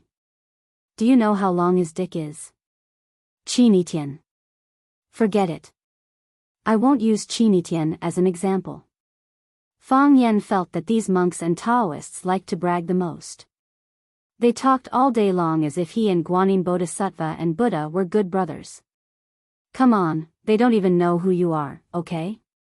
Fang Yen felt that he and the heavenly primogenitor were good brothers. Otherwise, how could he be so talented when he was born? Fang Yen looked at Tao Addict Song Transplanting coldly and said, since you agree, then let's get started. Wen Raoan and I are both younger than you. The food we eat is not even as much as the salt you eat. So outsiders can't say that we bully you. Song Transplanting was stunned for a long time. He didn't feel that this guy was praising him. Fang Yen looked at Yuan Raoan and said, what do you want to say? Yuan Raoan looked at Fang Yen doubtfully and asked, what do I need to say? Before a fight, you always have to say a few harsh words. For example, I want to poke your eyes blind, I want to crush your balls, I want to tear your body into pieces. Yuan Raoan thought for a moment and said awkwardly, kill him. Fang Yen was a little angry. He felt that Yuan Raoan's harsh words were not harsh at all. Ignorant boy. Tao Addict Song Transplanting put Bai Xiu's body against the ridge of the roof. Without any movement, his body had already floated down and stood in front of Fang Yen. If you want to fight, then fight. Don't waste our time. Fang Yen nodded and looked at Yuan Raoan. You attack, I'll sneak attack. Song Transplanting thought that if this guy was his boyfriend, he would definitely crush him. Bah, he was not his boyfriend. Unexpectedly, Yuan Raoan nodded and said, you don't have to fight. You don't have to fight. Tao Addict Song Transplanting was angry again. You don't have to fight? What do you mean? Do you think you can take me down by yourself? Arrogant bitch. Tao Addict roared. She leaped up and hit Yuan Raoan's head with her palm. Yuan disappeared on the spot. Tao Addict Song Transplanting's eyes were wide open, but he knew very well that he did not open his eyes at all. However, he had lost the target in front of him. He was shocked. When he was about to turn around and change his move, a cold wind appeared behind him. Bang, he was hit on the back and his body staggered toward the stone wall of the house. Fortunately, the walls of the houses in Lotus Flower Temple were made of big stones.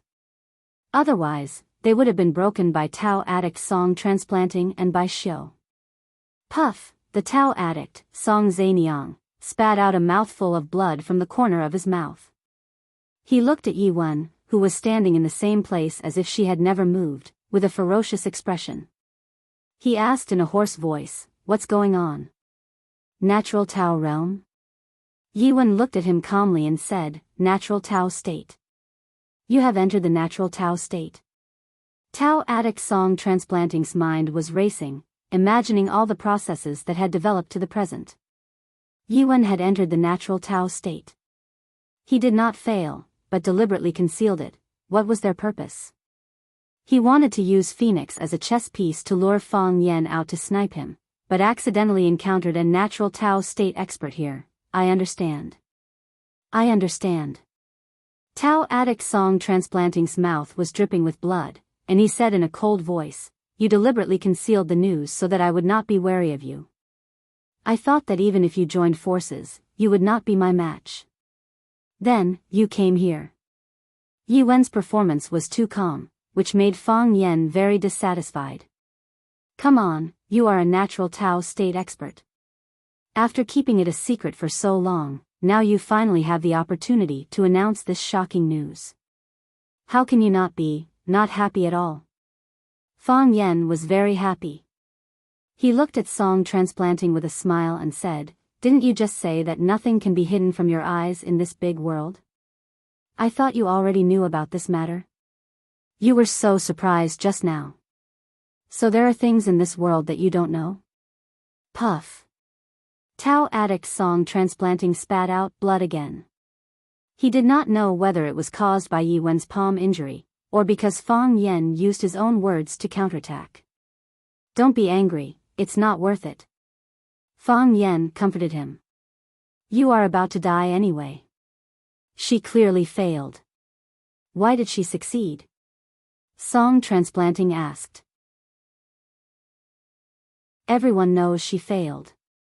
Even the Yi family said so. It was a failure, Fang Yen said with a chuckle.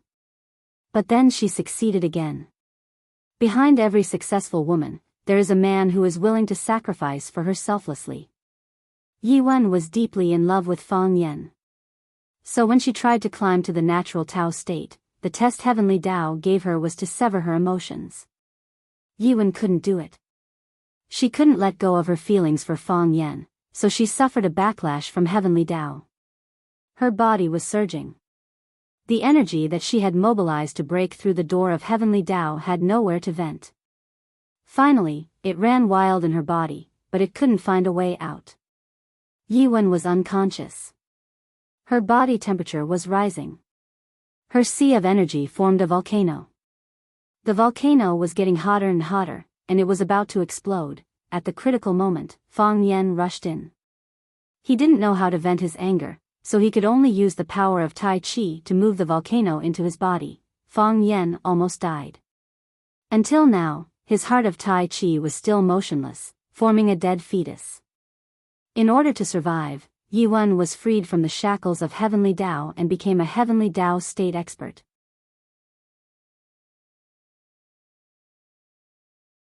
Chapter 751. What the Yi family didn't know was that Yi Ro had already woken up before they broke into the stone room.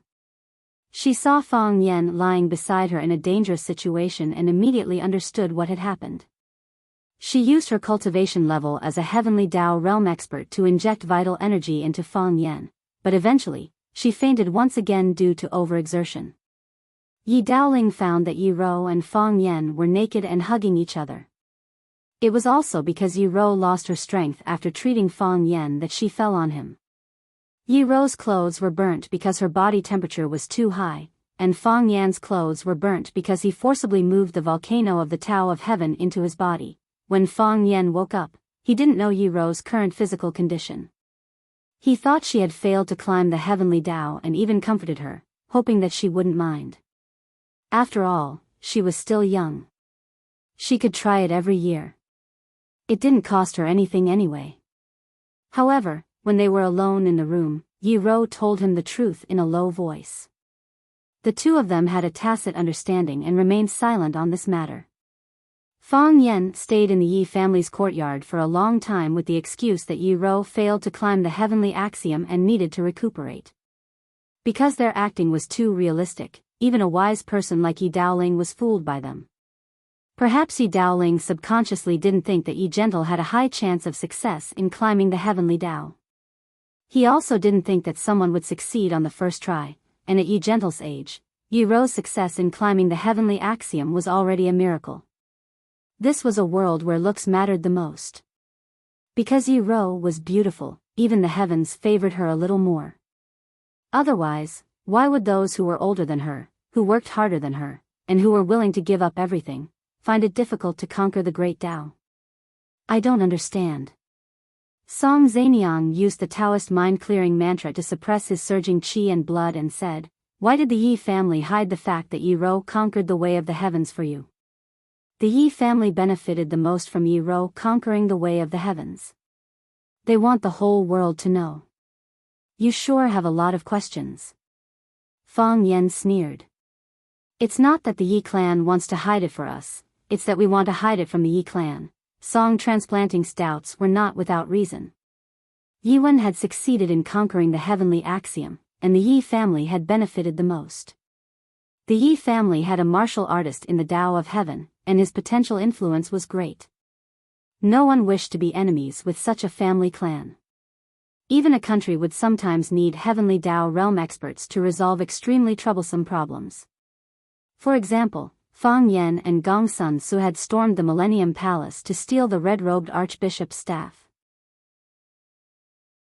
With that staff, the nation could work with the Thousand-Year Palace or trade with Jerusalem, the enemy of the Thousand-Year Palace. It all depended on which side could best satisfy the nation's interests. Such a matter was not something that could be solved by the special forces or pure soldiers.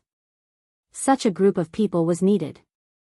This was also the reason why Swallow Dock was able to communicate and cooperate directly with the big shots in the military.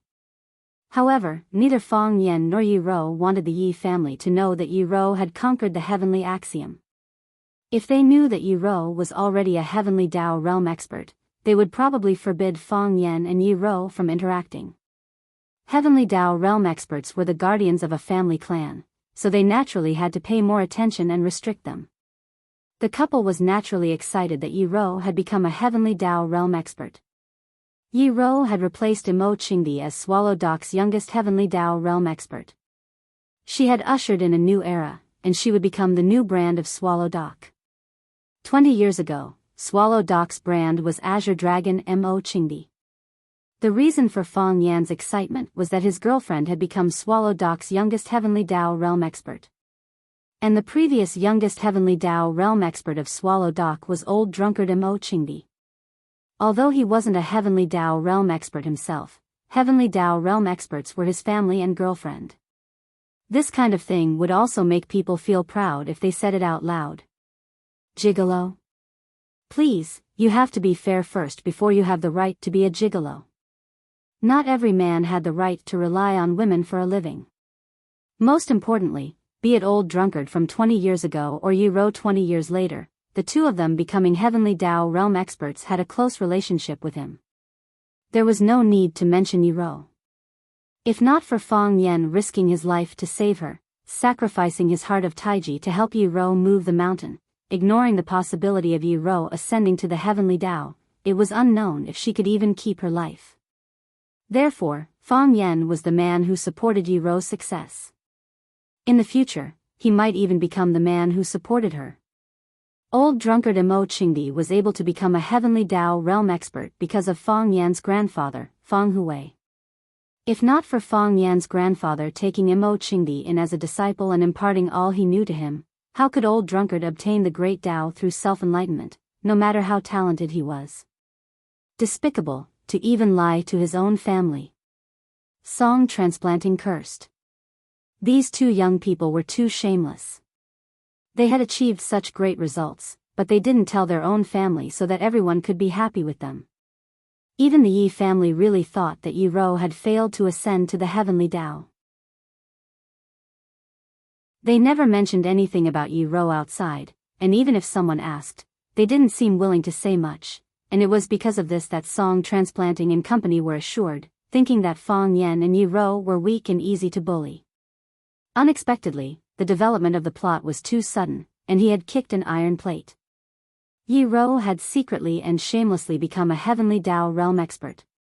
Fang Yen laughed heartily and said, Song Zaniang, I have no enmity with you. Last time at the summit of One Sword Peak, you bullied me because I was young and weak and tried to kill me. Do you think you can escape this time? Song Transplanting had been through a lot, and after the initial shock, he had calmed down a lot. He stared at Fang Yen with a gloomy face, and hissed, The only thing I regret is that I listened to the slanderous words of the martial arts fanatic and didn't kill you with one strike. Don't flatter yourself. You didn't kill me last time because you couldn't kill me. Fang Yen said with a face full of disdain. The mantis stalks the cicada, unaware of the oriole behind. Now you know who the oriole is? I'm much more vulgar than you. I'm the real oriole. Yi Rou turned to look at Fang Yen and asked, Are you done? Ah. Fang Yen looked at her with a puzzled expression and asked, What do you want to say? It doesn't matter, I've said almost everything. If you want to say something, just say it. If you don't say it now, you won't have a chance to say it in the future. If you're done. Yi Rou looked impatient and said, I'll start killing people. When Tao Transplanting heard Yi Rou say, I'll start killing people, he was very angry, and then it turned into hatred. He thought, although you have conquered the heavenly Dao and become a fearsome heavenly Dao realm expert, I have been famous for many years, and my cultivation of inner strength is much deeper than yours. If you really fight with your life, you may not be my opponent. Besides, young people cherish their lives. How could a little girl like Yiro, who was in love and unable to extricate herself, be willing to fight to the death? She wouldn't even be willing to make a cut on her face. Thinking of this, Song Transplanting became more and more arrogant and confident. He sneered and said, Yiro, I have no grudge with your Yi family. My goal is only Fang Yen. This time, you forced your way in, you are Tao addict. Yiro interrupted Tao Transplanting and asked in a cold voice. Yes, Song Transplanting said loudly. You are a boring person, you want to kill Fang Yen? Yiro didn't want to give Song Transplanting a chance to speak at all. Her questions were more urgent and sharp. Exactly. This guy. I'm going to kill you. After saying these words, Yiro's body disappeared from where she stood. There was a wind blowing, a slight turbulence in the air, and there seemed to be a blurry figure in front of him. You just realized that your target had disappeared, and then she appeared in front of you, her palm about to hit the important part of your chest. It was this feeling of powerlessness, this kind of bitterness that people couldn't capture. Song Transplanting had just suffered from this move, so he was always on guard. When he discovered that Yiro had disappeared, he already knew what was going to happen. However, thinking about it was one thing, and whether or not his body could fight back was another matter. Song Transplanting had just finished gathering his strength and punched at Yiro's chest, ready to fight back with a powerful thunderbolt. He wanted to let Yiro know the true strength of Tao Transplanting Song. However, just as his fist reached out, his body was lifted off the ground and sent flying. Difference. This was the difference between a non-heaven Dao expert and a heavenly Dao expert. Yiro's speed had exceeded the speed that the human eye could perceive. It took some time for the human eye to see an object and for it to be transmitted to the brain. Yiro used this time to attack. In other words, unless Song Transplanting Song could also see with his eyes, his body must be able to respond immediately, and he must not think and respond in the brain. However, if the brain did not have time to think, how could the human hands and feet respond? Plop. Tao Transplanting Song's body hit the stone wall again, and he spat out a mouthful of blood. Before he could take a deep breath, Yiro's body appeared in front of him again. Whoosh, she punched out. Clang, the stone wall could no longer support itself and collapsed with a rumble. Chapter 752. Clatter, the wood and gray tiles on the roof fell and buried the whole house. The stone wall collapsed, and the body of Tao addict Song Zaniang also fell into the room and was buried by bricks and tiles. Bai Xiu also disappeared with Tao addict Song Zaniang. When Tao addict Song Zaniang wanted to come down and kill Fang Yen and Yiro by himself, he first put Bai Xiu, who was unconscious, on the roof ridge. Now the wall had fallen, the house had collapsed, and Bai Xiu's body was buried by bricks and stones. He fell in a coma, and now he was hit by these stones for a while. No one knew whether he was dead or alive. Dust and smoke were rolling, and stones were flying. Yiro did not approach. She stood outside the brick wall, waiting for Song Zaniang to come out of the ruins. Amitba. Old Nun Jing Hui chanted. My God, these people knocked down the stone wall with their fists. It seems that there are gods and Buddhas in this world, because only gods and Buddhas can have such great power. Thinking of this, old Nun Jing Hui decided to eat vegetarian and chant Buddhist scriptures more devoutly in the future. The sound was like thunder, and Phoenix, who was lying in the arms of a middle-aged nun, suddenly woke up. Her beautiful eyes sized up everything around her, making her feel full of doubts. Where is this? What happened? Senior Sister Qing Xian. Phoenix called the middle-aged nun's name. Phoenix, you're awake? Qing Xian's face was full of joy. Are you okay? Do you feel uncomfortable anywhere? I'm fine. Phoenix thought carefully. Before she fainted, she was talking to Bai Xiu. Bai Xiu did not die, and Bai Xiu wanted to take her away, but she did not want to go with him, and urged him to leave quickly. What happened later? Phoenix tried very hard to remember, but she could not remember anything else. Instead, she felt a burst of pain in the back of her neck, as if she had been whipped by a heavy object. I'm glad you're fine, Qing Xian said happily. Those people, Phoenix looked up, and happened to meet Fang Yan's eyes. Phoenix opened her mouth slightly, wanting to say something. But when the words reached his mouth, he didn't know what to say. Fang Yan blinked and said with a smile, "You're awake." Phoenix nodded. Fang Yan's natural carefreeness infected Phoenix. She thought that since he could do it so casually, there was no need for her to feel embarrassed. Besides, he was already a monk, or at least a quasi-monk.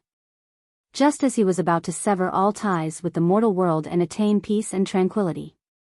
All that love and affection were just fleeting clouds to him. What else could he not let go of? Thinking of this, Phoenix immediately felt much more relaxed. She wanted to get up from Nun Qing Xian's bosom, but her head was still aching. Obviously, his sleep just now was not a good one. Seeing that Phoenix was about to get up, Nun Qing Xian hurriedly helped her up. Phoenix looked at her collapsed house and asked with widened eyes, "What happened?" Fang Yan smiled embarrassedly. He pointed at Yi Ro, who was facing them with her back, and said, "He was knocked down by her." Knocked down, Phoenix saw Yi Ro. She came with Fang Yan and appeared in the temple where she lived in seclusion. It must have something to do with Bai Xiu, right? I'm sorry, Fang Yan said with embarrassment. Ro didn't mean to be gentle. It's mainly because that old guy song transplanting seedlings was too big and knocked down your house, Fang Yan said sorry for Yi Ro. Phoenix felt her heart was blocked by something. Yi Ro was his woman. Who was she? The vague decision in her heart, the heart that was moved by Nun Jinghui, was once again extinguished. It's okay, Phoenix said in a hoarse voice. Anyway, it's not a big deal. Was she talking about the house or herself? She probably couldn't even tell the difference between herself and the house. I'm just a poor person after all, Phoenix thought in her heart. Lotus Temple had become a place of trouble, and she refused to return to the Yin family. Then, where would she go in the future? But you don't have to worry, Fang Yan comforted her. When the time comes, we can help Nun Jinghui rebuild Lotus Temple. This place needs to be repaired. Phoenix's heart sank again. What did Fang Yan mean by this? Did he want to repair Lotus Temple and let her live a good life here alone? Although she did tell him so before, why did he want to repair a temple for her? Did he want her to be a nun for the rest of her life? You don't have to worry about it, Phoenix said somewhat angrily. Someone from the Yin family came and they left a sum of money for Lotus Temple. I will use that money to hire someone to repair the temple, that's fine. Fang Yan nodded and said, but now is not the time to talk about this. Before Fang Yan's voice died away, there was a cracking sound. Then, Tao transplanting seedlings, dressed in a black robe, rushed out of the pile of bricks and tiles. A huge black shadow covered the sky and charged toward the ground like a rock spreading its wings. His expression was cold, and his eyes were murderous. This was not like the eyes of a monk at all. It was more like a butcher, a desperado. There were cuts on his face from the bricks, and bright red blood was oozing out of those cuts. His black robe fluttered like a big black balloon, and the hem of his clothes fluttered in the wind. His hands pressed flat, and a powerful white cyclone flowed between his palms. His hands seemed to be holding two transparent cauldrons, covering the ground. Crunch, crunch, with the pressure of his palms, the air was pushed away, and the space made a tearing and twisting sound. Hiss, the airflow gathered more and more, and the cyclone became bigger and bigger. The two transparent cauldrons also turned into a huge stone mill. 100 seals of turtle breath. The unique skills of Taoism have rarely appeared in the world for thousands of years. It is said that this martial art has been lost for a long time, and the secret manual was destroyed during the Eight Kings Rebellion. Who would have thought that the old man's song transplanting seedlings would actually learn this martial art? Fang Yen was envious. He had long heard that Tao transplanting seedlings, the Tao addict, had a very high status in Taoism. If he hadn't made a big mistake, the position of Master of Taoism would have fallen into his hands. If he had become the Master of Taoism, all the sects in the world would be under his control. At that time, he would have countless Taoist treasures and rare skills in his hands. Be it Buddhists or Taoists, these two sects were the richest organizations in the world. Even if song transplanting seedlings did not become the Master of Taoism, he must have stolen a lot of things when he left Taoism. These things greatly improved his strength, surpassed the boundaries of the 7 addicts, and advanced towards the heavenly Tao realm. Even Ho Zhendong, the martial addict of the 7 addicts, was ordered to kill because of his kindness. And when Bai Xiu was injured to that extent, he also used his treasures to exchange for the medical addict Qin Wujie's help. From this, it could be seen how rich this person was. Yi Rou felt a strong sense of threat. Her scalp went numb, and her long hair began to dance in the air. Because the pressure was too great, it caused her hair to want to leave her scalp and fly far away to escape. Her head was in pain from being pulled by those hairs. It was as if her entire body had been immobilized. She couldn't move or walk even if she wanted to. Whoosh whoosh whoosh, the dust under their feet was blown away, the weeds were so heavy that they couldn't even lift their heads, and even some small stones were blown far away by the airflow. Yi Rou's expression was calm as usual. Such a counterattack was within reason. Tao addict song transplanting seedlings was one of the 7 addicts of Huaxia. Although he was extremely low-key and rarely appeared in front of others, it was said that his strength was unfathomable. However, it was said that his strength was unfathomable, and he was the strongest among the 7 lunatics of China. He was on par with the 3 dragons, and some even said that he had surpassed the 3 dragons and climbed to the heavenly Tao realm. Later, when Fang Yen returned from watching, he told her that song transplanting seedlings had attacked him. The fact that this old man could instruct the martial addict to do things for him proved his true strength. And Fang Yen, who had the heart of Tai Chi, had almost no power to fight back when they fought. Such an opponent was worth a good revenge. Immeasurable Lord!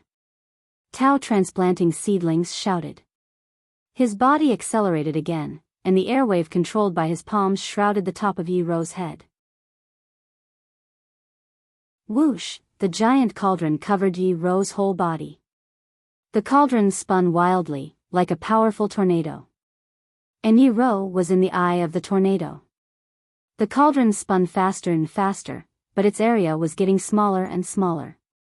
Its volume began to shrink, ready to reduce the area that Yi Rou could move. When it touched Yi Rou or any other object, it would explode. Its power was no less than a powerful Russian's latest military product, the K-33 Devil Grenade. Tao transplanting seedlings obviously had no patience to wait for the cauldron to tighten. He would never give Yi Rou any chance. As his body fell, he once again punched the cyclone.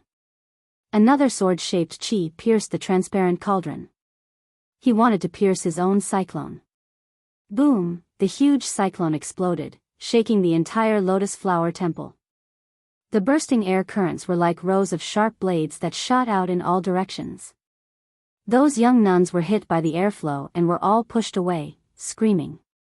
The old nun Jinghui didn't move, because she knew that Fang Yen would protect her. Just like what happened just now.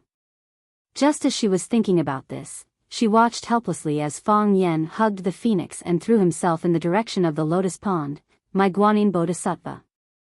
Jinghui hurriedly asked for help from her other big backer.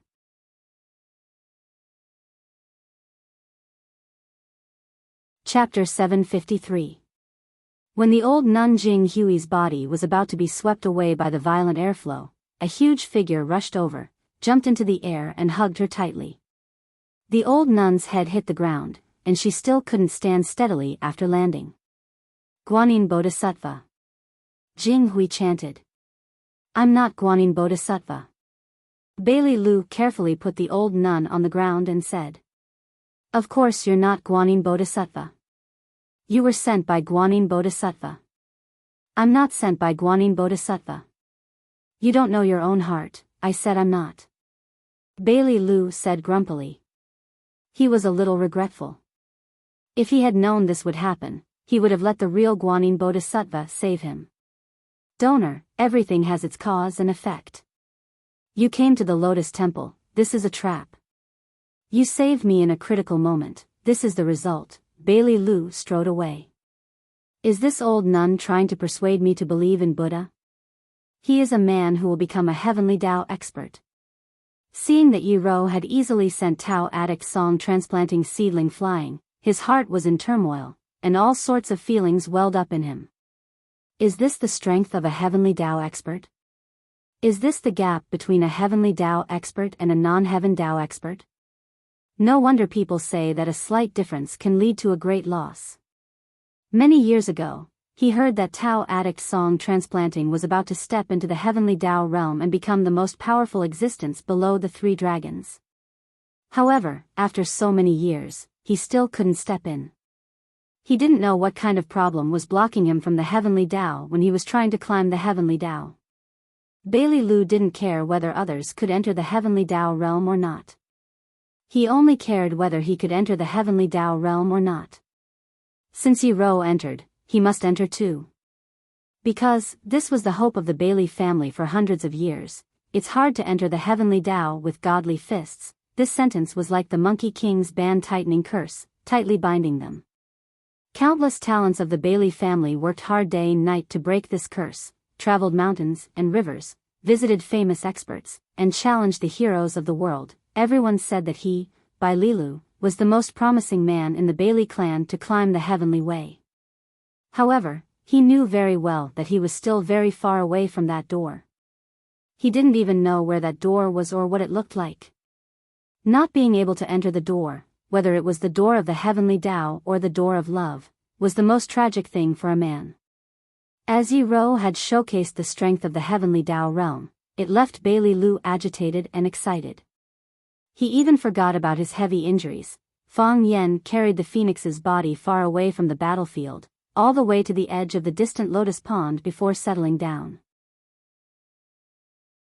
A gust of wind blew past, messing up Fang Yan's hair and snapping a large number of withered leaves in the lotus pond. Phoenix was held in Fang Yan's arms.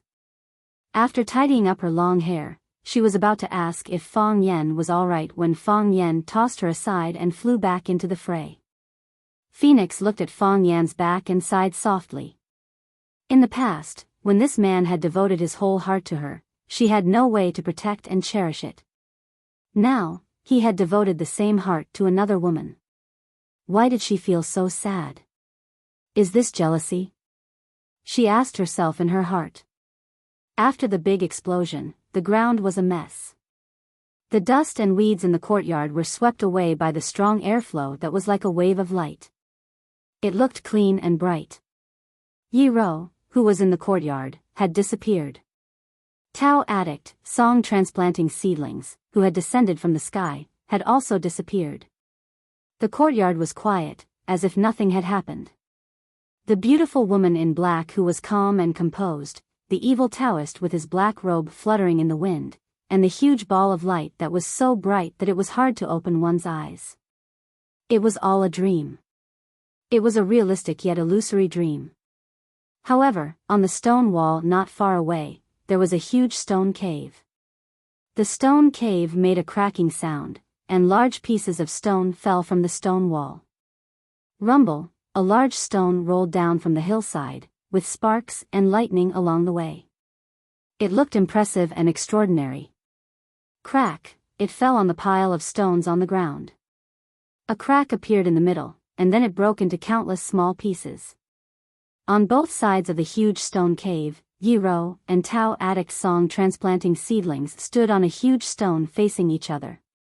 Yi Ro's mouth was bleeding, and it seemed that she was seriously injured. Tao addict song transplanting seedling's long hair was messy, and his black robe was torn. He looked extremely embarrassed, unlike the sage-like appearance of the 7 addicts of Huaxia. Fang Yan was worried about Yi Ro's safety. He tiptoed on the ground, jumped several times, and rushed to Yi Ro's side. "Ro, are you okay?" Fang Yen asked anxiously. Yi Ro had been paying attention to Tao Addict's song Transplanting Seedlings. When she heard Fang Yan's question, she replied softly, "I'm fine." It had to be said that Tao Addict's song Transplanting Seedlings had been famous for decades, and it was indeed unique. The power of the 100 seals of the tortoise breath was really strong. Although she had already thought of a way to break it, it was still difficult to control the violent and deep energy when she made her move. Yi Ro knew that if she let this move of song transplanting seedlings explode on top of her head or around her, she would be smashed to pieces, and even the nuns around her would be in danger. Fang Yen and Bailey Lu could probably find an opportunity to escape, but what about the nuns? What about Phoenix? They were also human beings, and Phoenix was Fang Yan's first love. Humph. Yi Ro curled her lips coldly. Therefore, at the critical moment when the 100 seals of the tortoise breath was about to explode, Yi Ro held up the chi wave with both hands, using the chi of the way of heaven in her body as a guide, and brought it to the stone wall in the distance. Although the 100 seals of the tortoise breath was thrown off, Yi Ro's body was still attacked by the strong airflow. Her internal organs were injured, and she spat out a mouthful of blood. "Leave the rest to me." Fang Yen stared coldly at Tao Addict's song Transplanting Seedlings and said, "No." Yi Ro refused. "Your body hasn't recovered. Just protect them." The black hat on Tao Addict's song Transplanting Seedlings' head became pieces of cloth, so his thin, dry, and dark face, like that of an old farmer, was finally revealed. There were several wounds on his face, and blood was smeared on his face, which looked funny. Hearing the conversation between Fang Yen and Yi Ro, he laughed, pointed at Fang Yan's face, and scolded, "Fang Yen, you are a weak and incompetent coward. The person I wanted to kill was you, but I didn't expect you to hide behind a woman and let her protect you. Don't you feel ashamed?" "What can I do?" Fang Yen said helplessly, "I can't beat you.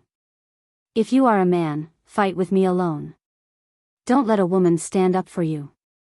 Otherwise, you will be laughed at." "Yes.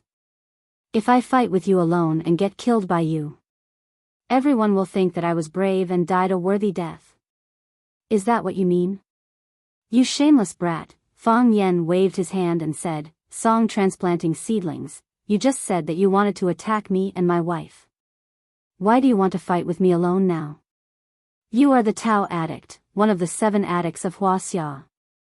How can you talk like you are farting? You don't even abide by what you said, and you want others to listen to you? Aren't you afraid of being laughed at? But I can understand you. You know you can't beat Yi Ro, and you are afraid. Now you want to run away? How dare you?" Song Transplanting Seedlings shouted angrily, "Fang Yen, do you really think that Yi Ro, an expert who has just entered the heavenly Tao state, can be my opponent? If I want to leave, do you think you two good-for-nothings can stop me? You overestimate yourselves. There's me." Bailey Lu walked step by step to the side of the gravel beach and said, "No matter what, you and Bai Xiu will stay here today." Fang Yen glanced at Bailey Lu and said, "Why don't you find Bai Xiu first? If he's dead, stab him a few more times. If he's not dead, stab him another 20 times." Bailey Lu sneered and said, "This is not something a man would do. Bai Xiu no longer has the ability to fight, so how can I attack him? Besides, he's buried in the rubble. Don't tell me you want me to dig him out. You'll have to work hard. I'll treat you to a drink when we get back. Why don't you kill Bai Xiu, and I'll treat you to a drink when we get back." Fang Yen looked at Song Transplanting Seedling standing opposite him and decided to first get rid of the most dangerous enemy in front of him. Since Bai Xiu was already buried in the gravel, he could dig him out after Song Transplanting Seedlings was done. If he was dead, he would stab him twice. If he was still alive, he would stab him 20 times. Fang Yen was really worried for Bai Xiu. Why did he have to resort to resurrection for no reason? Didn't he know that everyone hated zombies? This was cheating without any technical content. the Tao addict pointed at Fang Yen and laughed. She said, Fang Yen, Bai Xiu killed your father, but you can't even avenge your father's murderer. Aren't you pitiful? Aren't you sad? Do you have a son? Fang Yen looked at the Tao addict Song transplanting seedlings and asked. You bastard. Song transplanting seedlings thought that Fang Yen was deliberately insulting him. Although he was not a qualified Taoist priest, he had never married in his life. Now Fang Yen asked him if he had a son. Wasn't this an insult? That's good, Fang Yen said. In that case, even if we kill you, we don't have to worry about someone jumping out to avenge you. You'll die for nothing. As Fang Yen spoke, he leaped and rushed toward Song transplanting seedlings. As he was in midair, a blurry figure had already flown past him, and then that figure and Song transplanting seedlings fought. I love the heavenly Tao realm, Fang Yen thought to himself. I love this woman very much. Even if the whole world scolded him for being a gigolo, he was still proud that he had a heavenly Tao realm wife.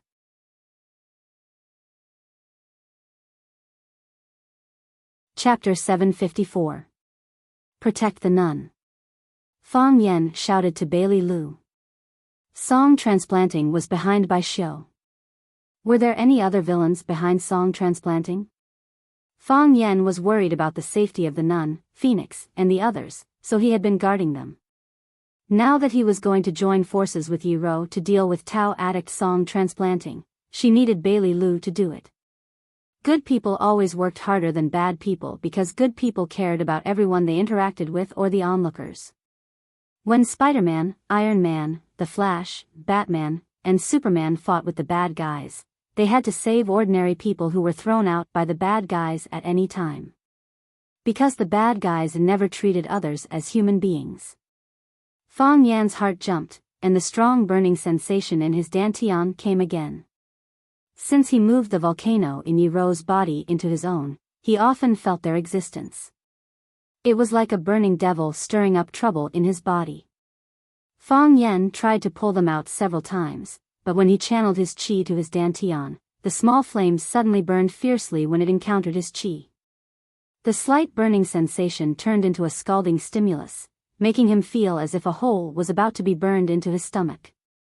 Every time he wanted to do something, it would remind him not to use too much force. This feeling was really helpless. However, even so, Fang Yen still rushed to Tao addict Song transplanting seedlings without hesitation. As Song transplanting said, "Don't you feel ashamed to let a woman protect you?" Fang Yen pretended to be indifferent, but in fact, he still cared. Shouldn't a man stand in front of a woman to shelter her from the wind and rain? How could he let a woman stand in front of him and risk her life for him? Fang Yen was a proud man, and proud men wanted to do something to prove their value. Although it was a bit stupid to do so. But it was enough to help Yi Ro distract Song transplanting for a while. Yi Ro vomited blood, and he felt sad and distressed. He didn't want Yi Ro to get hurt again because she was the woman he loved deeply. Fang Yen was the first to rush out, in order to fight for some opportunities for Yi Ro. Yi Ro understood what Fang Yen meant, so she ran even faster than Fang Yen. As soon as Yi Wen and Song transplanting came into contact, they began to meet force with force, fighting speed with speed. It was too much for the eyes to take in. When Fang Yen arrived, Song Zunyang's figure flashed and he flew toward the roof of the Lotus Temple. Yi Ro tapped the ground with the tip of her foot and followed closely behind. Fang Yen stood where Song Zanyang had been standing, feeling like he was being humiliated. "Please, I'm also your opponent, okay? What do you mean by running away when I come?" Yi Ro and the Tao addict, Song transplanting, were fighting in the air, punching and kicking. Their palms collided with each other, and the enormous force of the collision caused their bodies to split apart. They were separated further and further in the air, like two lone swallows flying in different directions. Then, they returned at an even faster speed, collided again, and the distance between them increased again. Fang Yen gritted his teeth, ignoring the burning pain in his dantian, and attacked behind them. His body swayed left and right in the air, like a clumsy duck. In the air, he used drunken crane riding the wind, a unique skill created by Mo-Chingdi. Fang Yan struck out with his palm, attacking Song Zaniang from behind, trying to form a pincer attack with Yi Rou. The person Song Zaniang hated the most was Fang Yan, and the person he wanted to kill the most was also Fang Yan. If he killed the others while he was doing this, then they would be out of luck. But they didn't expect to meet Yi Rou, a master in the heavenly Tao realm. Song Zaniang was out of luck. Lovers were connected by heart. Yi Rou noticed Fang Yan's attack from behind. She sped up and rushed in front of Song Zaniang at the same time as Fang Yan, attacking Song Zaniang fiercely from the front and back. Despicable person. Song Zaniang gritted his teeth and cursed. His body turned 180 degrees, and he struck out 81 palms at Fang Yan behind him. He wanted to get rid of the burden, Fang Yan, first. But Fang Yan was like a loach in the water. His palms moved to the left, and Fang Yan's body floated to the right. His palms moved to the right, and Fang Yan's body floated to the right. His body was like a feather, a ball of cotton. And when he waved his palms, the wind brought with them could easily knock away the feather and cotton. Drunken crane riding the wind. Song Zanyang's mind was in a mess. He knew that Fang Yan was using drunken crane riding the wind, a top-notch movement created by the genius Mo-Chingdi. Understanding was one thing, but not being able to crack it was another. While Song Zaniang was facing off against Fang Yan, Yi Rou's fist pierced through the clouds and air, heading for his back. Song Zaniang couldn't turn around in time, so he used his right elbow to meet Yi Rou's fist. Bam! Yi Rou's fist slammed into Song Zanyang's elbow. Song Zaniang laughed and turned to Yi Rou. Yi Rou, you idiot. Don't you know that the elbow is harder than the fist? I don't believe it. Yi Rou looked at him expressionlessly. At this moment, a majestic force slammed into his elbow. A second strike, a third strike, a fourth strike, a heavenly Tao realm expert had opened up all the meridians in the human body, and the qi in their body would circulate endlessly. If non-heavenly Tao realm experts were streams of all sizes, then no matter how the streams changed, their ultimate goal was to rush into the sea. But heavenly Tao realm experts were the sea themselves, and all the qi was used internally in the sea. You expended a portion of the qi, but there would be more qi replenishing it. There was a saying that humans were not omnipotent, and there would always be a time when their strength was used up. For example, you could only throw 100 punches, and you could only run 10 kilometers. You could throw 100 punches, and run 10 kilometers before collapsing from exhaustion. However, after a heavenly Tao realm expert punched out 100 times, they would still be able to deliver another 100 or 200 punches. After running 10 kilometers, they would still be able to run 20 to 30 kilometers. In that case, how could they be enemies with heavenly Tao realm experts? Song Zaniang was that pitiful 10-kilometer contestant. He could only feel his arm twisting and throbbing again and again, as if it was being squeezed by an iron clamp. Kacha! Kacha! Kacha! His arm didn't seem to have any abnormalities on the surface, but the sound came from deep within the flesh and bone. It was as though there was a tiny person hiding in his arm, eating beans. The worst part was that the tiny person treated his bones as beans. The bones in Song Zanyang's right arm fractured inch by inch, turning into bone scraps. Bam! An even louder and clearer voice was heard. Song Zanyang's entire arm exploded, as though someone had installed a miniature bomb in it. Bone and flesh flew, and blood splattered everywhere. Yi Rou didn't want her face and body to be covered in blood, so she kicked Song Zaniang in the stomach. At the same time that she kicked him away, her body was also retreating at an extremely fast speed.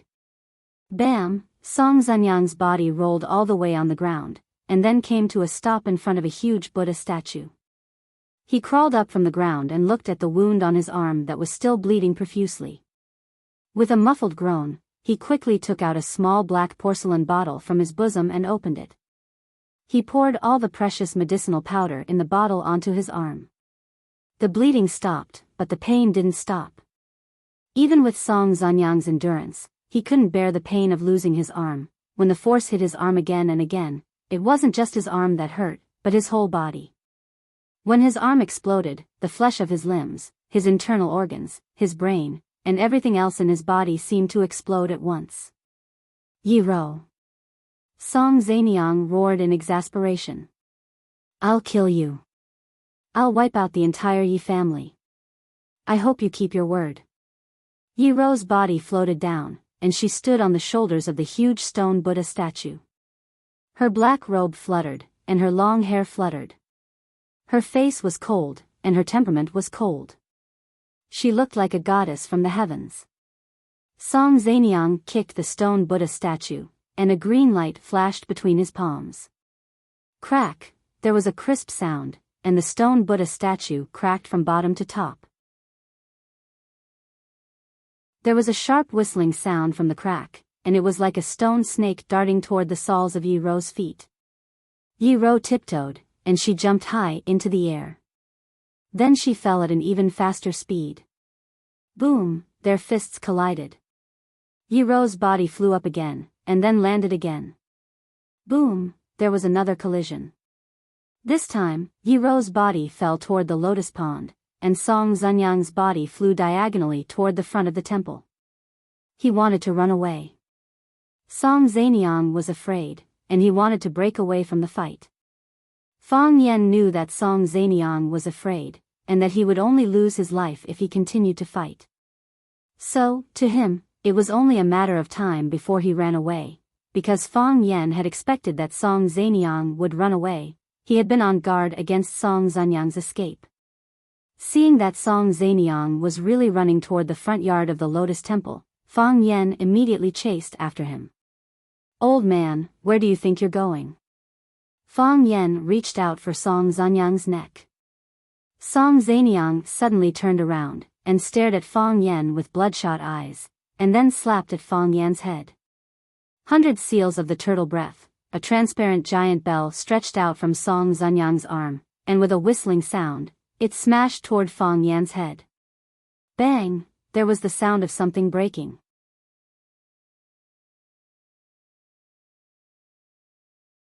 Chapter 755. Die. Song Transplanting roared hoarsely.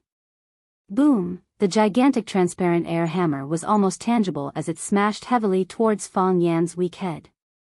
Dao addict Song Transplanting had been famous for a long time, and his cultivation was unfathomable. Right now, he wanted to kill Fang Yen with one strike before he escaped. Therefore, he would not hold back when he attacked. This was not a deathbed struggle, but he did his best. This was the most powerful attack he had ever made, and it was also the reason why he wanted to kill someone so badly. Fang Yen, if I don't get rid of him, my Dao heart will never be at peace. Fang Yen was like a thorn stuck there, making it hard to swallow or move. If he did not get rid of this thorn, he would never be at peace, and he would never be able to step into the heavenly Dao realm he dreamed of. He really could not understand how that little bitch Yiwen could step into the heavenly Dao realm. If it wasn't for the fact that the heavenly Dao realm did not require the approval of a certain department in the country, he would have suspected that the department had done something behind the scenes for her. The hammer made a whirring sound, and then smashed heavily on Fang Yan's head. The principle of the turtle-breathing 100 seals was to mobilize the 3 pure qi in the body to transform, and then form a huge body of energy. This was what people often called it the domain, which was somewhat similar to Fang Yan's Taiji realm.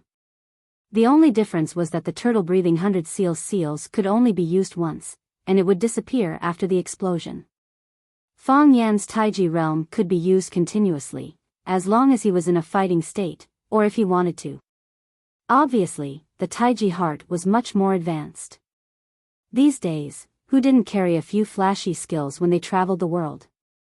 If you said you knew Black Tiger Steel's heart, Donkey Rolls, Zhang Family Crutch, Li Air Scissors, Li Air would be embarrassed to say hello to a fellow practitioner. Even a heavenly Dao realm expert like Yuan found it extremely difficult to withstand Song Zanyang's turtle breath 100 seals. Eventually, she suffered a backlash from the violent force and was heavily injured, much less Fang Yen. A good-for-nothing who had even lost his heart of Taiji. Song Transplanting swung the hammer. All he needed to do was let the ring of light touch Fang Yan's head. In that case, the energy condensed by the 100 seals of the turtle breath would explode, directly tearing Fang Yan to pieces. He couldn't even find a complete bone. I'm going to tear Fang Yan's body into 1,000,000 pieces. I'm going to tear him into 1,000,000 pieces. That was what Song Transplanting Seedlings was thinking. Fang Yan was stunned for a moment. Obviously, he didn't think that Song Zaniang, who had already decided to run away, would suddenly turn around and attack. Moreover, he didn't want to waste so much energy to use such a big move. At least in his heart, he thought that this kind of behavior was very stupid and irrational. Come on, didn't your dad teach you combat experience when you were young? If he won, he would run. If he couldn't, he would run. Don't look back. Fang Yan sensed the enormous power contained in the Qi bell. It was a violent, twisted, and uncontrollable airflow. Although it couldn't compare to the huge grindstone that Song Transplanting Seedlings had used against a heavenly Tao expert, it was still something that no one dared to underestimate. At least, it was extremely dangerous for Fang Yan, who had lost the heart of Taiji. Fang Yan. Yi Ro ran towards him like a bolt of lightning. Song Transplanting Seedlings, you old dog. Bailey Lu's eyes were wide open, and he couldn't even react. Song Transplanting Seedlings ran suddenly, and Fang Yan chased too fiercely. Song Transplanting Seedlings wanted to get rid of Fang Yan before he left, which was something that no one had thought of. Therefore, only Fang Yan, and only Fang Yan, could receive this blow with all his strength. Then I'll do it myself, Fang Yan said to himself. His sea of energy burned again, as if the endless autumn plains had been ignited by a fire. And the gas that Fang Yan transported into his dantian was not ice water, but gasoline. Boom! In just one round, Fang Yan felt that his body was in unbearable pain, and the feeling of his entire abdomen being burned hit him again. Not only did the sea of fire not decrease, but it was also rapidly increasing in intensity. First, it was a small sea of fire, then a large area of grassland was ignited, and finally the mountains, rocks, and soil were also burning, moving a mountain. Fang Yan experienced that feeling again. When he moved the volcano in Yi Ro's body into his own, he used the heart of Taiji in his dantian to accept and melt it. Of course, he didn't succeed, and his heart of Taiji was dead. But the volcano was still alive, and although it didn't keep burning, it was still an active volcano. From time to time, it would spew out white smoke and a few flames to prove that it was still a young and strong lad in the fire world. During this period of time, Fang Yan didn't dare to use the energy in his dantian. Even when he ran to the 1,000-year palace with that idiot Gongsun Su to steal the divine staff and was chased like a dog by the priests of the 1,000-year palace, he tried to use the energy in his dantian as little as possible. Unless he had no other choice, he would endure the intense heat and pain to use his energy to kill the enemy. In those long days, the heart of Taiji didn't even use it once, because Fang Yan couldn't feel their existence at all. He couldn't use it even if he wanted to. There was no time to think, and there was nothing to think about. Fang Yan clenched his hands into fists and suddenly swung them towards the big bell. Boom! A red stream of air that seemed to be burning rushed towards the center of the giant hammer, and this fresh energy burned the surrounding air until it crackled. Fang Yan's fists became crimson, his arms became crimson, even his face, hair, and eyebrows became crimson. The red flames were like a red fire dragon, charging forward, trying to knock away the powerful air hammer. Idiot! Seeing Fang Yan's counterattack, Song Transplanting Seedlings laughed savagely. His goal was to let the air hammers in his hands come into contact with Fang Yan. As soon as they came into contact, they would explode. But he didn't expect that Fang Yan would take the initiative to punch the air hammers. This was really looking for sh*t with a lantern, looking for death. However, a shocking scene appeared before everyone's eyes. Whoosh! The fire dragon actually passed through the center of the bell without any obstruction, and then flew into the sky with the huge bell, into the clouds, and into the depths of the universe. Fang Yan's face froze.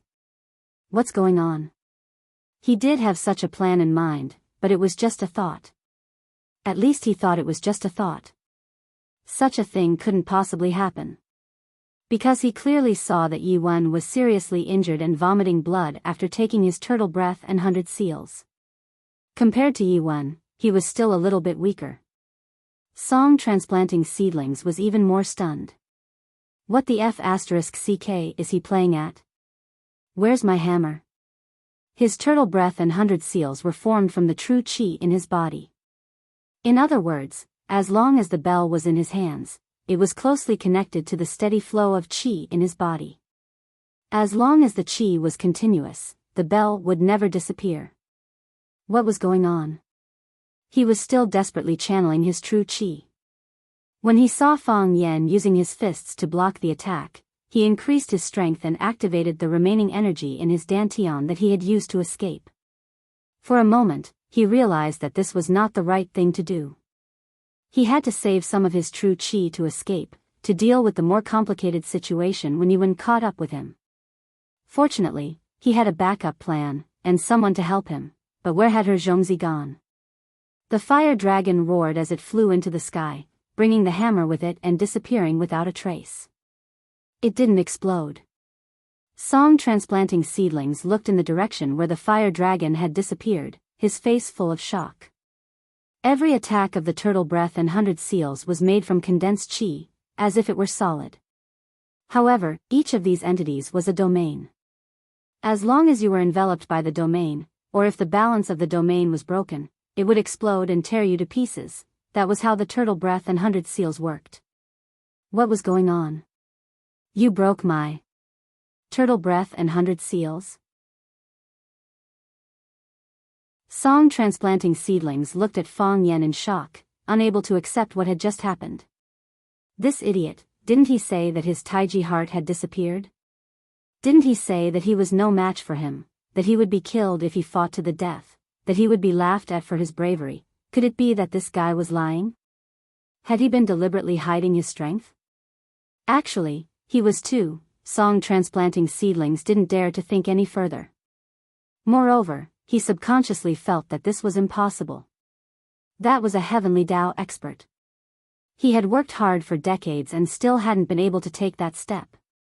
How could an unscrupulous kid like Fang Yan become a heavenly Tao expert? It's me. Fang Yan was also full of shock. After hearing Song Zanyang's question, he hurriedly put away his confused and frightened expression and opened his mouth, as if he had known this would happen. He said, "The seal of turtle-breathing 100 seals is far inferior to my heart of Tai Chi." As Fang Yan spoke, he kicked at Song Transplanting Seedling's abdomen. Song Transplanting Seedling's reaction was extremely fast. Although he still had a look of disbelief on his face, his body was already flying backward. Fang Yan's kick was a feint. When he saw Song Transplanting Seedling's body flying, he rushed up and punched at Song Transplanting Seedling's chest.